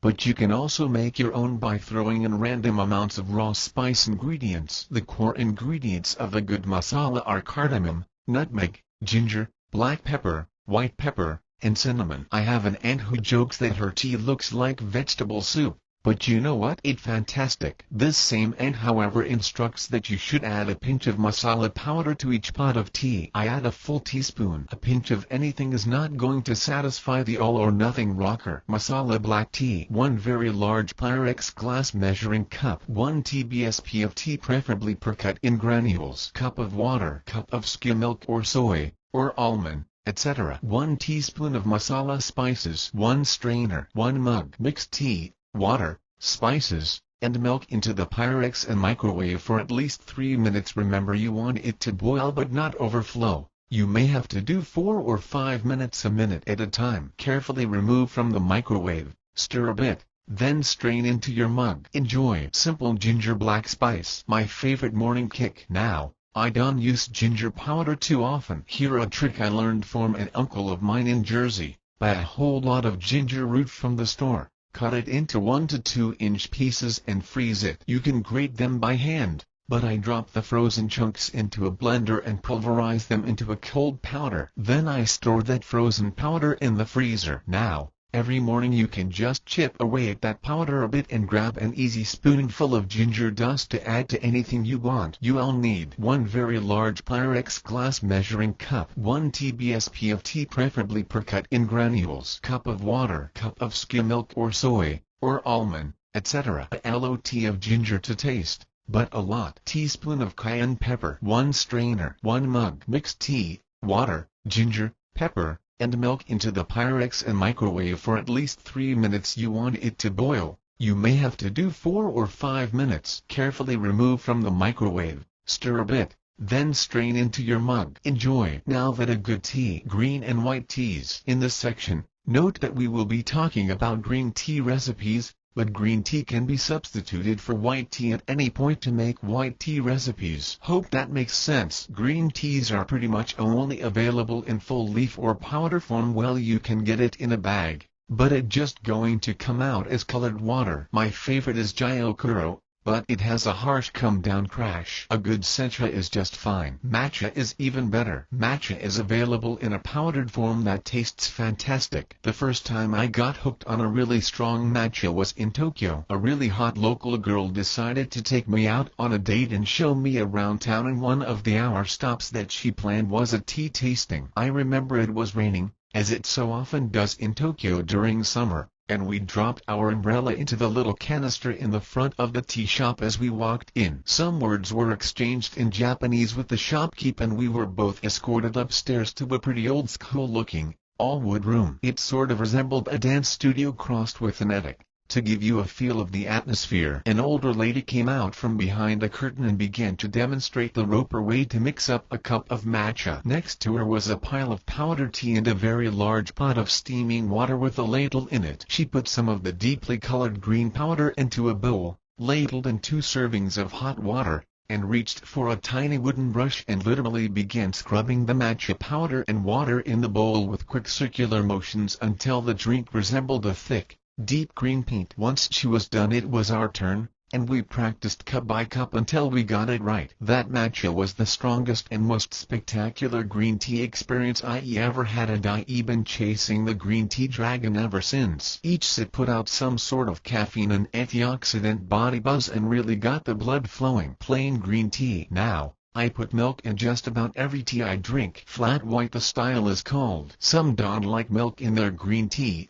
You'll want to take your tastes into consideration. Green and white tea should be steeped versus the boil method previously described for black tea. Another hot girl in Tokyo. Seriously, the city is filled with them. Taught me that you want to bring your water to just shy of the point of boiling, and then throw in your tea. Also, unlike at many Chinese dim sum restaurants, you probably not going to want to steep the tea for longer than 1 minute. You can remove the leaves and reuse them once. My colleague, Riba, and I have a different approach. We like green tea when we writing and recording songs, and we like it really bitter and strong. Therefore, we let it steep a very long time. The longer it steeps, the more bitter it gets, the stronger it gets, and the better it gets. Traditional Japanese tea connoisseurs are throwing up and shaking at the thought of this right now. Plain green tea leaves. You'll need a fistful of tea leaves, a pot of water. The above measurements are relative, of course. Heat the water to boil or near boil.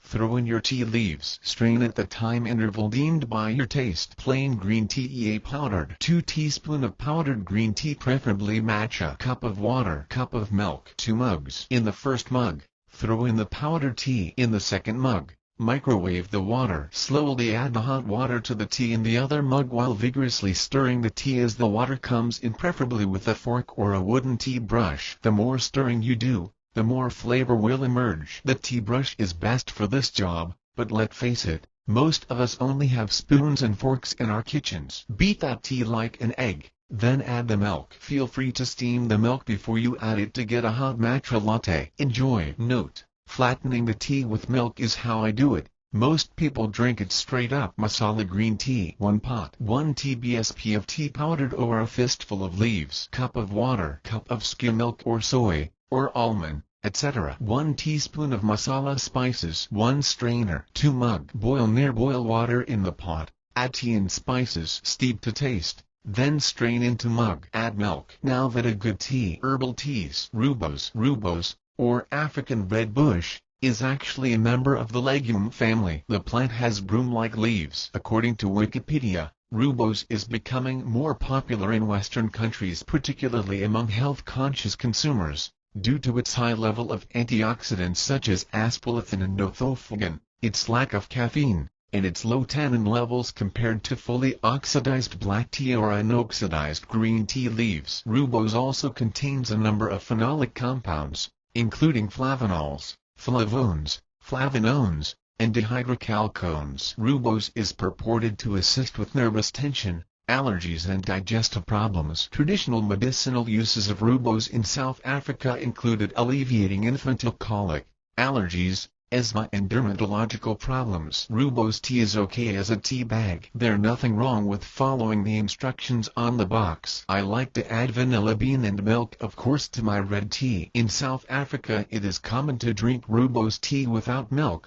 but instead with a slice of lemon and sugar or honey to sweeten. The flavor of rubos tea is often described as being naturally sweet without sugar added and slightly nutty. Rubos can be prepared in the same manner as black tea, and this is the most common method. Several coffee shops in South Africa have recently begun to sell red espresso, which is concentrated rubos served and presented in the style of ordinary espresso. This has given rise to rubos-based variations of coffee drinks such as red lattes and red cappuccinos. Iced tea made from rubos has recently been introduced in South Africa, Australia, and in the United States. Wikipedia.org. Ginger tea. I drink this tea for the amazing taste, but it actually has health benefits of easing the stomach and aiding digestion, reducing pain, and relaxing the body while being a stimulating thermogenic at the same time. For a good ginger tea you can grate fresh, but I get the best results by using the frozen ginger powder, which is prepared in advance as instructed in one of the previous sections. Ginger has seriously scored itself as one of my favorite items in the kitchen. You'll need 1 very large Pyrex glass measuring cup, 1 teaspoon of black pepper, cup of water, cup of skim milk or soy,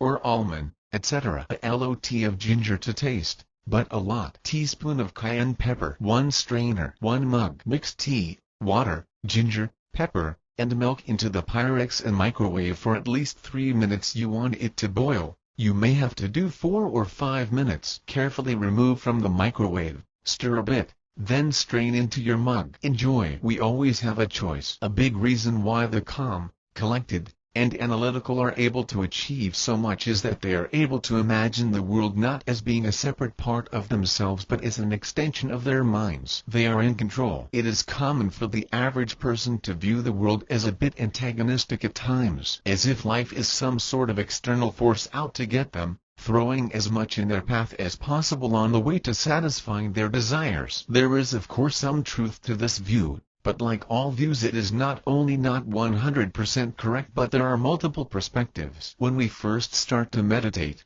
we can become more aware of just how connected external circumstance is to internal state and perception. As crazy as it sounds, we can actually come to believe, as well as back up with experience, the notion that we can manipulate external circumstance by sheer will. It empowering, we get results and we get our figurative boulders further up the hill. However, those who have experienced this know that for each external wish fulfilled or accomplished, outsprouts new problems that they didn't know existed. If we can reconcile these new problems along the way, we suffer mentally. If we are not satisfied with our overall progress towards our goals, we suffer even more. Unsatisfied desire probably causes some of the worst self-inflicted mental torture that there is. We have a choice when we hit such walls and or new hurdles. We can give up and find something else to do that makes us happy, or B, Cognize it with a controlled mind and trudge on. Either is the correct choice. It is okay to change dreams. I think a person would have no regrets as long as it not just simply giving up but instead is a decision based on calm and meditative analysis of the situation and the status of their wants and desires. Intuition. Sometimes we just know what to do without having to think about it, as if the information came from some hidden region of the brain that we don't have direct access to. Part of the process of controlling the mind is utilizing this intuitive force. I once heard a wise old Southern man speak about the best way to make decisions. He said when he had a difficult decision to make, he didn't think about it or weigh pros and cons etc. Instead he went outside and mowed the lawn, or did something else that he knew he had to do. By the time he was done, either the universe and unfolding circumstance made the decision for him or the answer was there in his head. More often than not, he said, the decision was made for him, an arguable selling point for you procrastinators. A lot of us have had the experience, especially math students, where we eat trying to solve a complex problem and are hitting wall after wall of mental blocks. But we go to sleep and in the morning the solution is right there in our heads. It seems we solve the problem in our dreams without thinking about it. This often reminds me of those old cartoons where the little elves would come during the night and fix a bunch of shoes for the cobbler. Our minds are like that. We can give it mental tasks to do, even say things like solve this for me and let me know what you come up with. Then do something else and it works. The ancient Greeks used to call this phenomenon man-demon, that man-demon pronounced like demon, not mad demon, although you can imagine a little mad demon in your head solving problems for you and it will still work. As the Greek story goes, Timurchus saw spirits which were partly attached to human bodies, and partly over and above them, shining luminously over their heads. He was informed by the oracle that the part of the spirit which was immersed in the body was called the soul, but that the outer and unimmersed portion was called the demon. The oracle also informed him that every man had his demon, whom he is bound to obey. Those who implicitly follow that guidance are the prophetic souls, the favorites of the gods.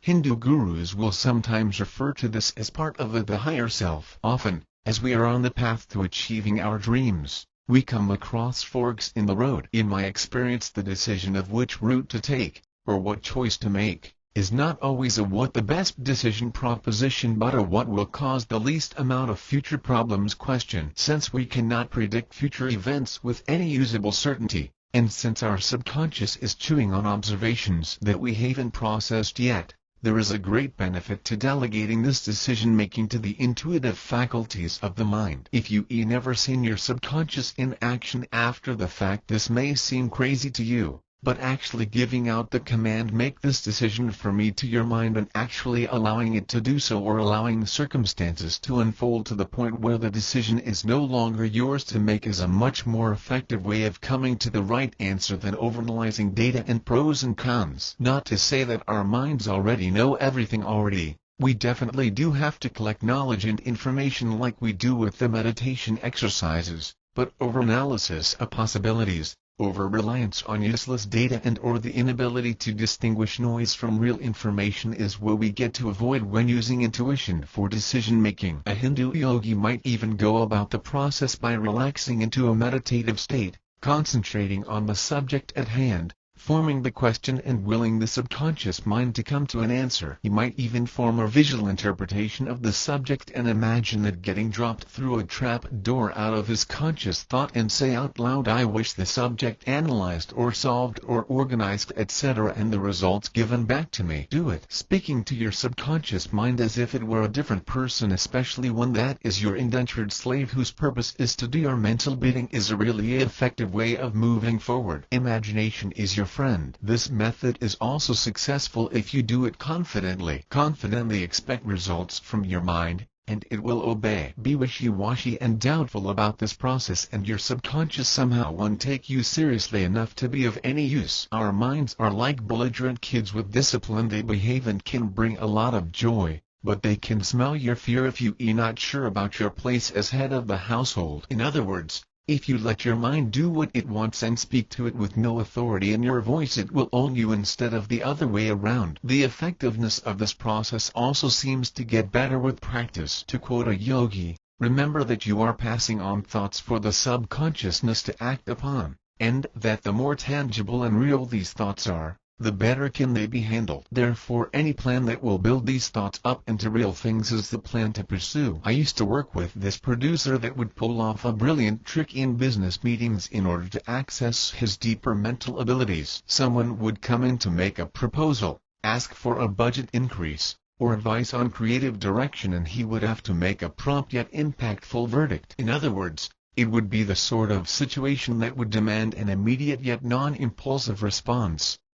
A quick strategic decision. Mr. Producer needed to analyze the details in his conscious mind, pass that information to his subconscious mind, not overanalyze with his conscious mind after doing so, and wait for an intuitive response from his subconscious mind, all while not letting on that he was doing so. He clearly had practice exercising accessing his subconscious, since initially during meditation practice the answer to the questions we ask our minds may take days or longer before it hits us. Mr. Producer tactic was to ask a totally unrelated off-the-wall ADHD-style question to steer the conversation off topic while his mind was secretly processing the information he gave it. It was comical and impressive to watch, but infuriation if you were on the other side of the desk trying to get him to make a decision in your favor. One day someone walked in to ask for his green light on a project, permission, money, and guidelines to create something. Mr. Producer had to decide then and there if the project was a go or if he needed to break somebody's heart,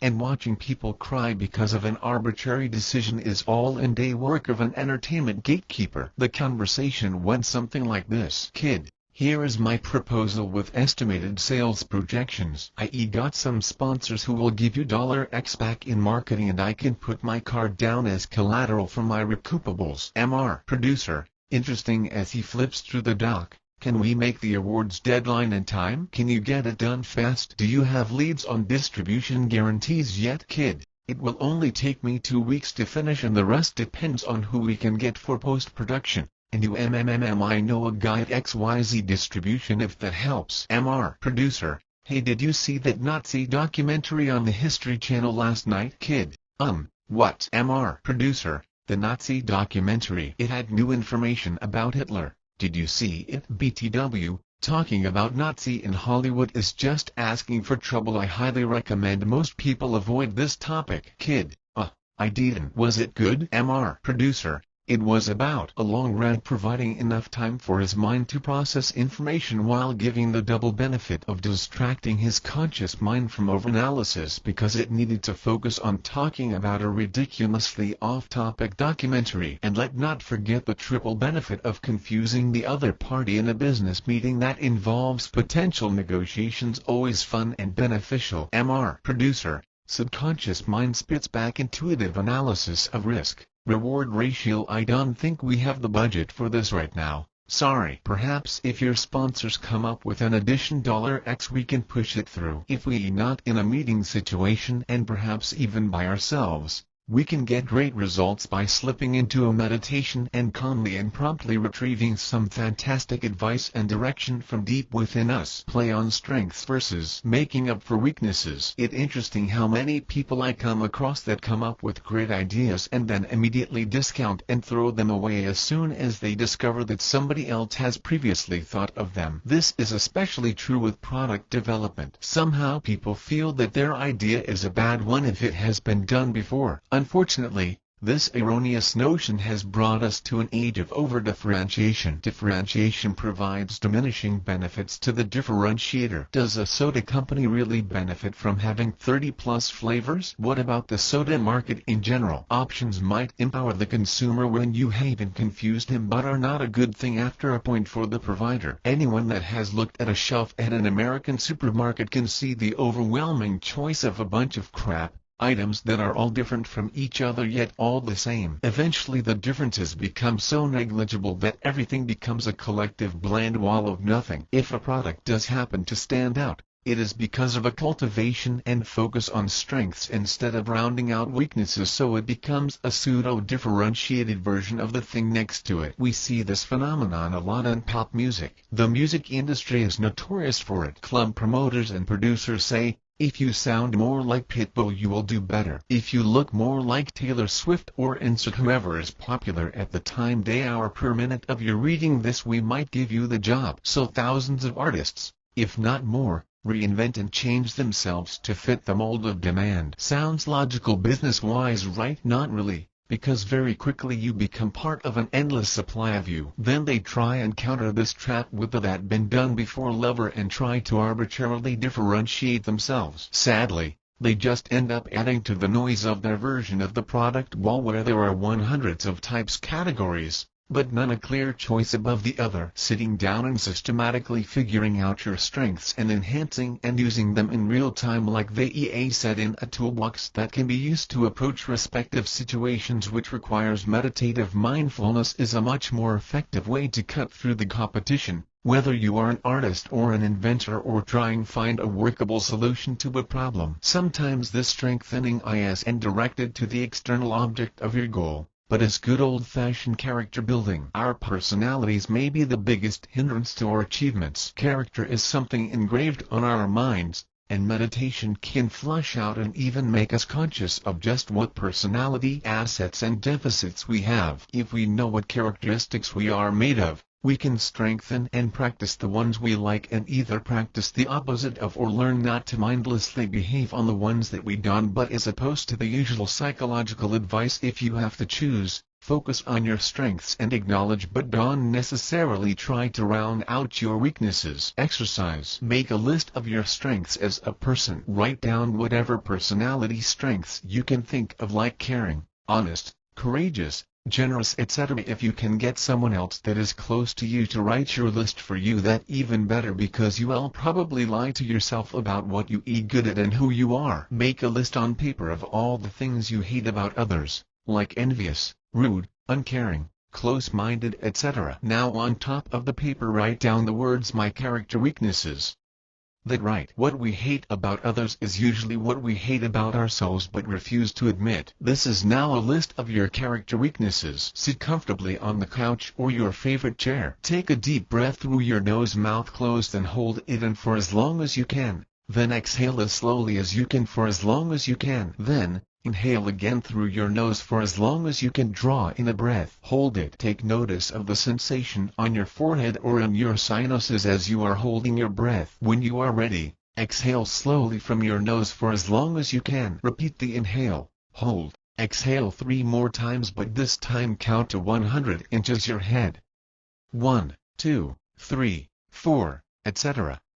All the way up to 100 as you are controlling your breath while breathing slowly and in a controlled manner. Take a good look at your list of character weaknesses. For each weakness, think about a situation that will arouse it. For instance, if envy is on the list, think of someone you are envious of and let yourself really feel that envy. Do this for each item on the list. If you are confident in your abilities of analytical meditation and are ready for the next step, then work to memorize the list. Repeat it and know it inside and out so you can recite it at any time, even a week from now, without having to refer to the list. This will help you recognize a character weakness in the real world, in the field, in real time, so you can choose whether or not you want to act on it or not. That way, behavior from your weaknesses are your strategic choice. Remember, the goal is to be master of your mind, not the other way around. Now take a close look at your list of character strengths. For each one, think about a situation in the past where you exemplified it. For instance, if generosity is on there, think of a time when you freely gave and thoroughly feel the feeling that is aroused for as long as you can. Do this for each item on the list. Now take the next step with your character strengths important and memorize the list. Use whatever memory tricks that you found work for you. Perhaps you need to write and copy the list by hand several times. Perhaps you need to envision a story around the words to memorize the list. Repeat your character strengths and know the list inside and out so you can recite it at any time, forever. Once you know your strengths, you can go further into practicing them so you can master them and make them even stronger. Character building is so simple that most people tend to overlook it. All that required is practicing the qualities you like to improve upon and being present in mind to experience the results. The mind is ultra commandable once you got it under your control. With experience you can even decide upon your likes and dislikes, You can even convince yourself you don't like chocolate and that broccoli tastes better. Since we discovered that our opinions are arbitrary, we can, if we want, decide to hold the opinions that benefit us the most. Embracing the randomness. Random events do happen. We can count on very little going according to plan. This may be scary for some, but now that we are developing skills to control our minds, we can actually benefit from the randomness. Notice I said randomness, and not chaos. Often the two are confused. Chaos is predictable, for lack of a better term. Chaos can be described as the growth of small errors turning into large ones, like the popular example of a butterfly flapping its wings causing a hurricane elsewhere in the world. The butterfly effect, which originally had nothing to do with time travel like the movies suggest, but those movie stories are a great example of the notion of chaos. Chaos is not true randomness, it is still the result of an orderly system of cause and effect. Over time, small effects compound into large ones. This is especially true of reiterative systems like fractals. It may look disorderly, but there is an underlying repeating pattern. Randomness, on the other hand, refers to events that just happen. Effects without causes, and causes without effects. Okay, I understand that what I just said makes little sense on its own. I should correct it to say, events with no causes, and events that have no effect. I of course not crazy enough to say cause and effect don't exist at all, but I find it important to consider that sometimes true randomness is real. Even if you are the type that truly believes in cause and effect as a law and that everything happens for a reason and/or there a logical explanation for everything, you still can deny the limitation of our human ability to perceive the complexity of the reality around us. Even the hardest cause and effector trying to cram his mental square blocks into reality round holes has to acknowledge the interdependency of everything in such a vast and complex system as our reality. So whether you believe in randomness or not, one thing is undeniable: you can predict the future with any certainty. We set out to conquer a dream, and all sorts of distractions and hurdles get thrown our way, not just externally but from our internal emotions, egos, and self-defeating mental chatter as well. Most people just get destroyed and yanked off their paths by their inability to roll with the punches with grace. I've seen it happen over and over again. Kid gets record deal, kid gets caught up in fantasies of grandeur and forgets his place in the present moment. Kid becomes envious of those more successful. Kid listens to the inexperienced nonsensical commentary of his friends and family and expects more than he deserves. Kid becomes angry and self-entitled. Kid accuses those that are helping him of being against him and holding him back. Kid makes decisions to sabotage his own goals. Replace the words record deal with almost anything else like scholarship or grant or relationship, etc., and you can see and recognize the pattern well. More times than not, a person's lack of mental and emotional control prevent them from achieving more so than some external circumstance. External stressors, hurdles, and ceilings are there, no doubt, but I often surprised at how many people seal their own fate to their detriment. When we have bettered our abilities to control our minds, and are in the process of practicing such, we have three options when faced with random unpredicted events. 1. We can let our minds run wild, believing every conclusion we come to and get blown off our paths like a helium balloon in a storm. 2. We can be firm and strong through mindfulness, watching our thoughts come and go without engaging them and not let circumstances and emotions affect our well-being and resolve. Be unaffected. Or 3. We can put our minds to work for us and find ways to benefit from the randomness. The second option is easier to master than we give it credit for. It is the usual focus of therapy and Buddhist advice. It may be good for mental health, but won't get us much closer to achieving our dreams. It is, however, a better solution than the first option because it paradoxically involves gaining control by letting go of some control. To say it a different way, militantly trying to manage our minds and circumstances gives us less ability to manage our minds and circumstances. The reason for this is that an overtly and closely controlled system becomes more sensitive to change. Fragile electromagnetic genius James Clerk Maxwell showed this phenomenon in terms of steam engine compensation. Steam engines had devices that would compensate for abrupt changes which caused them to be quite stable in control. In Maxwell's discourse called On Governors, he proved that a closely controlled engine is an unstable one because closely controlling a system leads to overreactions that cause failure or breakage. A closely controlled system may be able to handle little things well, but if when a larger random event gets thrown into the mix, a controlled system can fall apart entirely. Solution number 2 may help loosen the controls and make us more robust to change, but it's the equivalent to standing still and weathering a storm. We neither get detracted nor get further on our intended path. With solution number 3, however, we can get closer to our goals no matter what happens. We are not waiting out a storm, we are harnessing it to get where we need to go. Once again,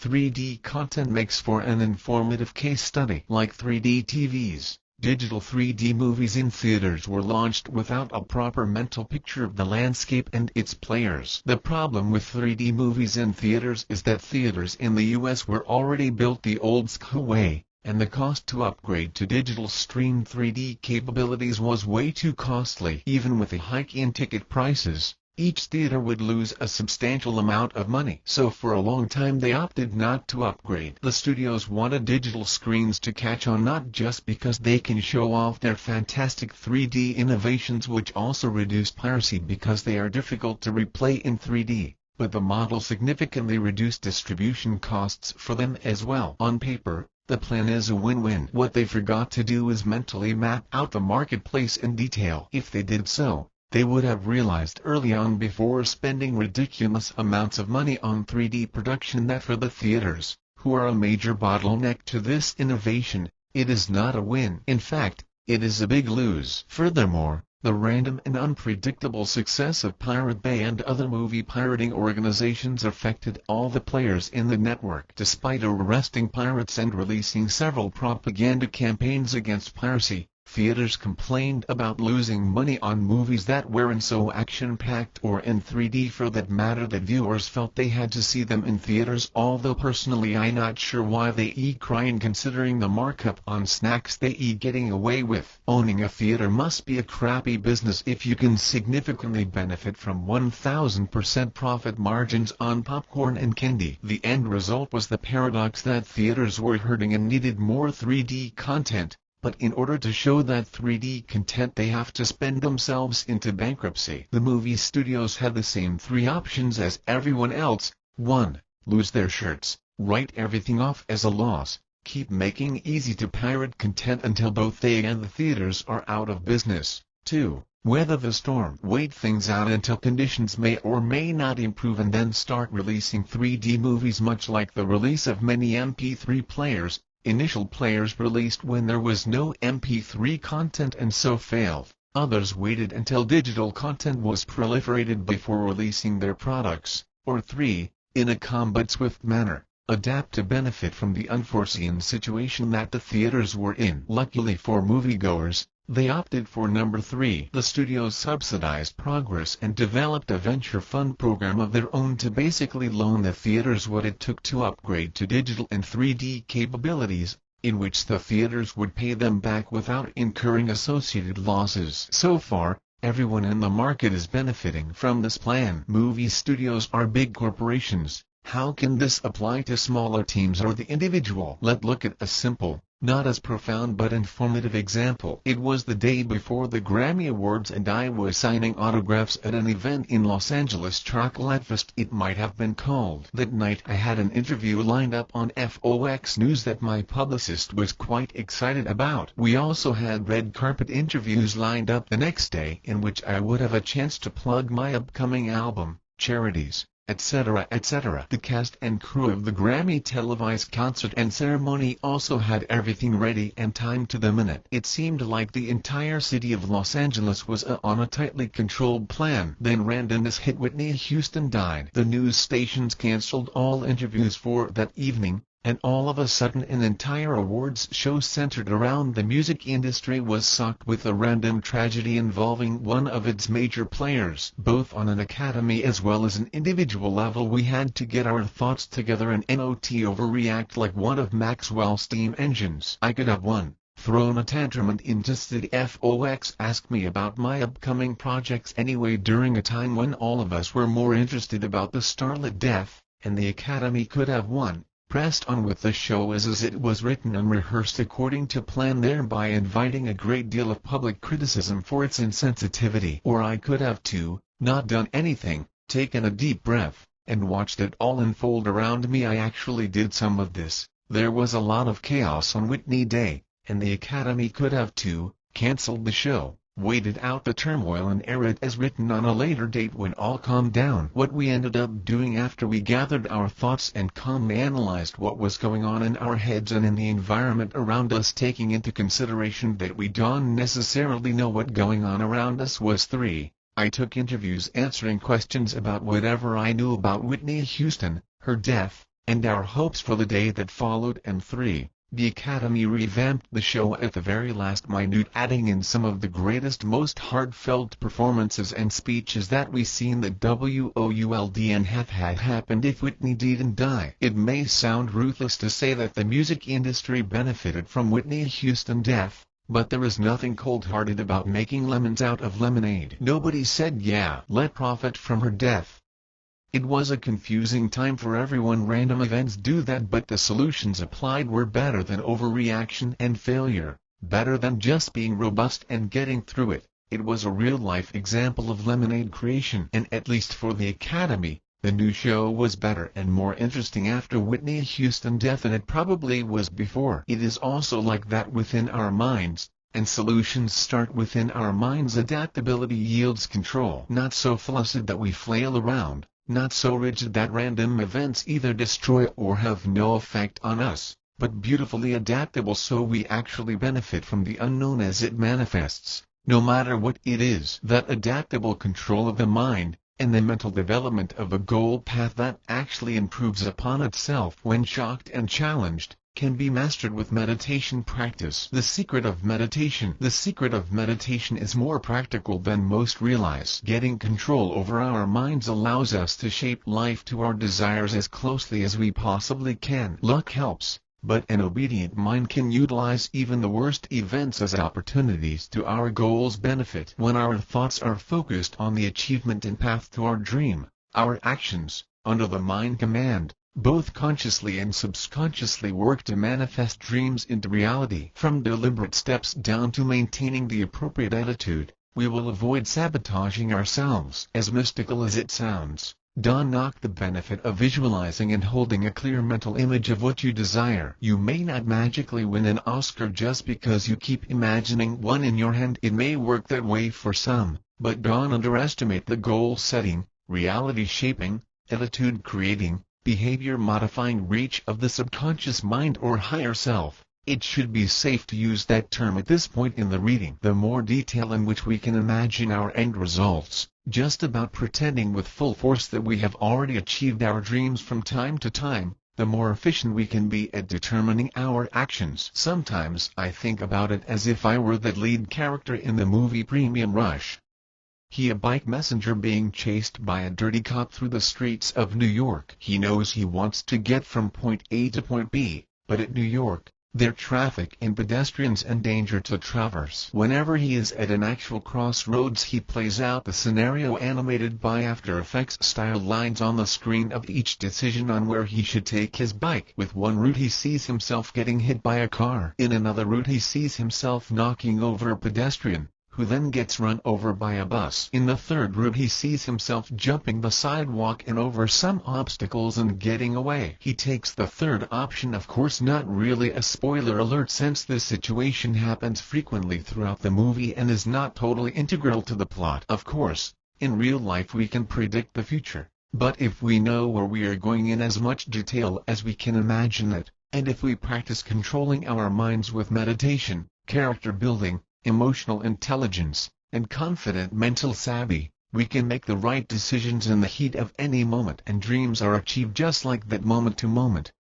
one step at a time. Sometimes you get to jump 3 or 4 steps, sometimes you slide back 5, but unlike Sisyphus you can actually get that boulder on top of that hill. In case my frequent mention of boulders doesn't make any sense, Sisyphus was a mythological king punished by being compelled to roll an immense boulder up a hill, only to watch it roll back down, and to repeat this action forever. Sound familiar? It should. It would. Every person who has ever tried to accomplish anything feels like we are better off than the Curse King because our minds can actually help us to make progress pushing that rock. Whether all that pushing was worth it once at the top, well, that remains to be assessed. The author Journey named one of the top 5 Indian Americans to watch in Hollywood. Anand Bhatt, pronounced Anand Bhatt, was born in Chicago. He is the younger child of 2 children from a mechanical engineer father and a school teacher mother. Anand first got public media notice while still in high school after he and his friends choreographed a humorous dance to a song they wrote and recorded while wearing homemade outfits to make themselves look like monkeys. The song, and the monkey dance, became a community favorite and eventually landed the group on Chicago radio. Anand Bhatt is known for his internationally recognized music as both a solo artist and as frontman for celebrated heavy rock group Anand Clique. After graduating high school,